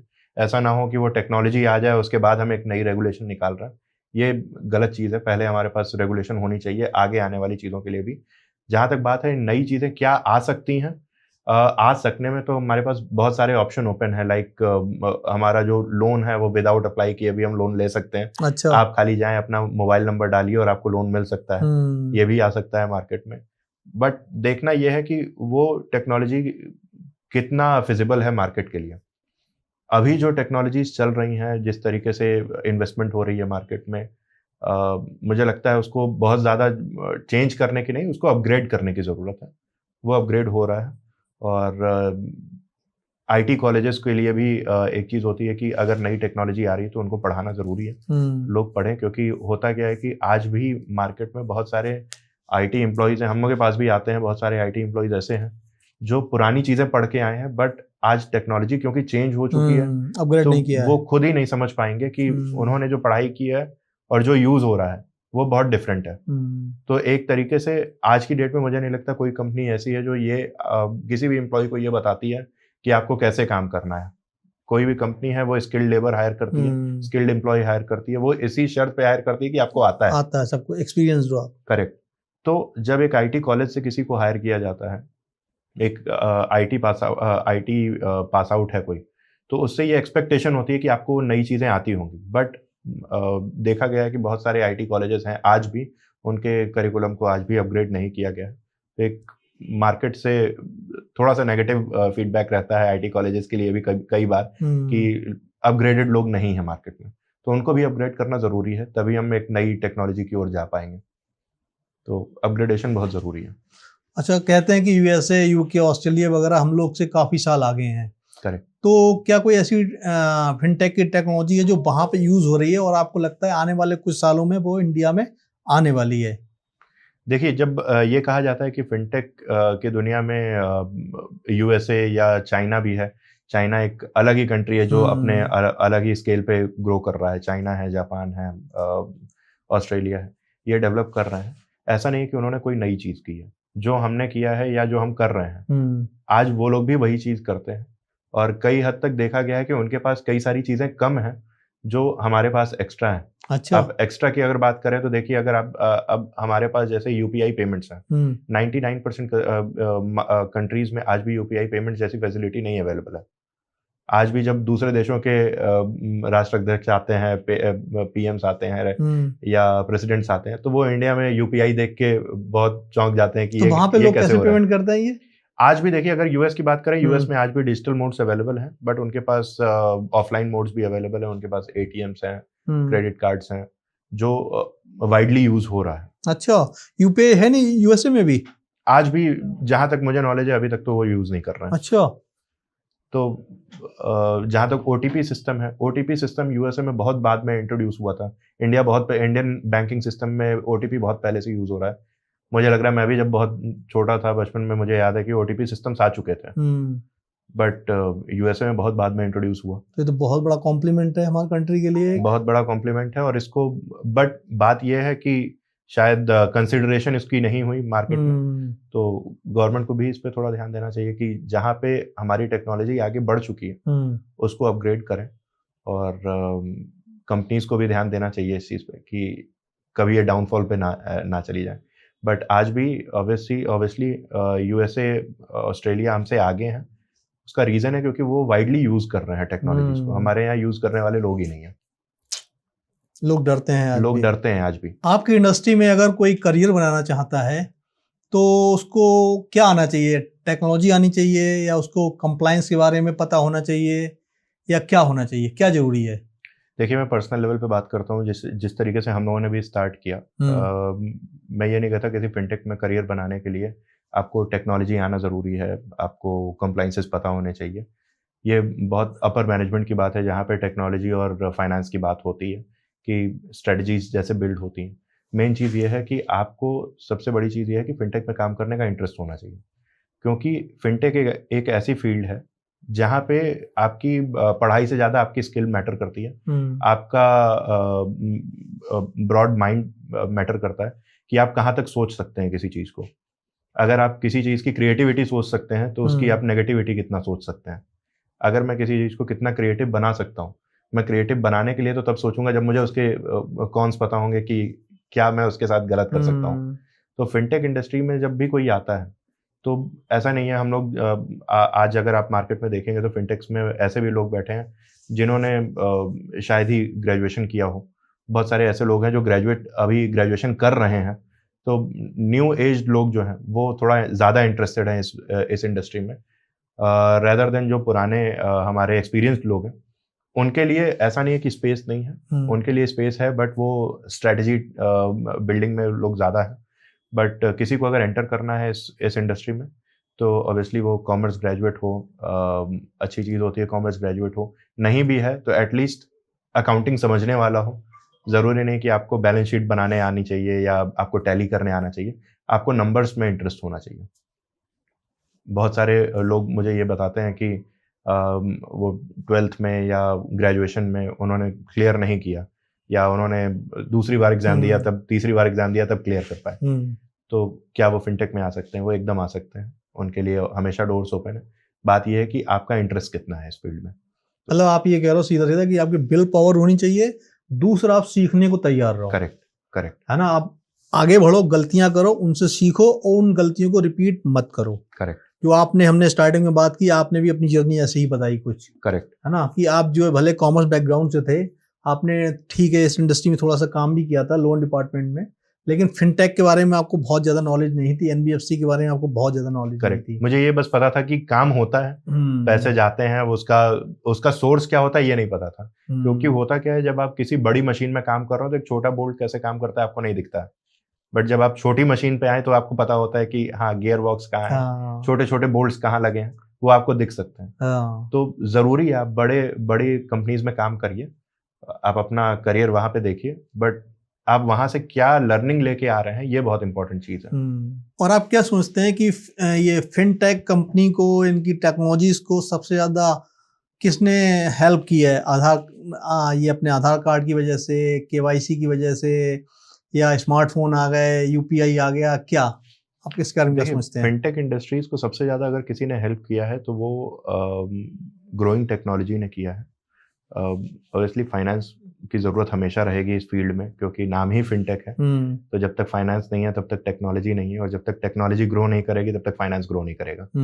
तो दोनों की जरूरत तो है, बट जहां तक बात अपब्रिंगिंग की है, इसको हम बाहर कैसे लेके आ रहे हैं, ज़रूरी हमें CKYC और बाकी जो APIs हैं मार्केट में अवेलेबल हैं, उन्होंने ज़रूर हेल्प किया है इस टेक्नोलॉजी को। क्योंकि मैं CKYC का नाम बार बार इसलिए कोट कर रहा हूँ क्योंकि NBFCs उसको यूज़ करती हैं या बैंक्स उसको यूज़ कर, फिनटेक्स नहीं यूज़ कर सकते, राइट्स नहीं है अभी फिनटेक्स के पास, बट हाँ अगर वो किसी NBFCs के साथ काम कर रहे हैं तो उनके पास होना चाहिए। रिकमेंडेड होता है कि रखें तो ज़्यादा अच्छा है।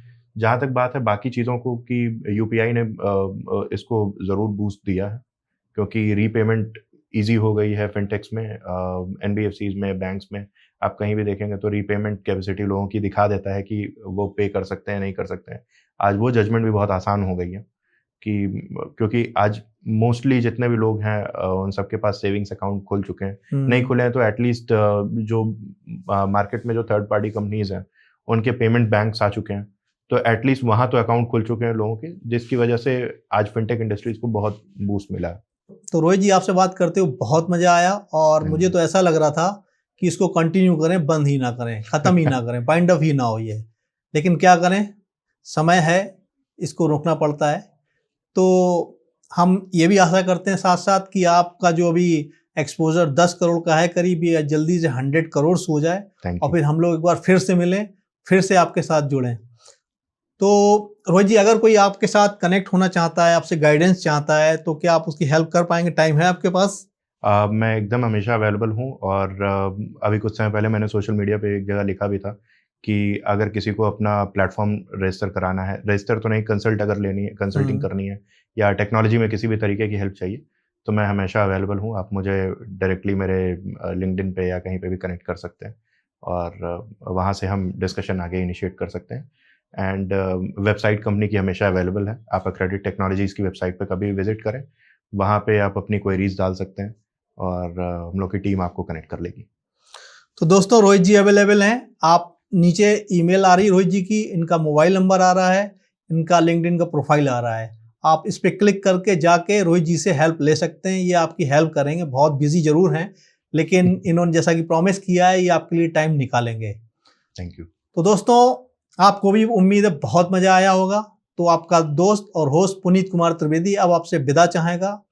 और इस पॉडकास्ट को आप पूरा देखिएगा, आपको कैसा लगा हमें ज़रूर बताइएगा। और अगर आप कुछ कमेंट करना चाहते हैं तो आप मुझे लिख सकते हैं नीचे। तो अपना बहुत बहुत ख्याल रखिए। मिलते हैं नेक्स्ट वीक एक नए गेस्ट के साथ, एक नए चेहरे के साथ। नमस्कार।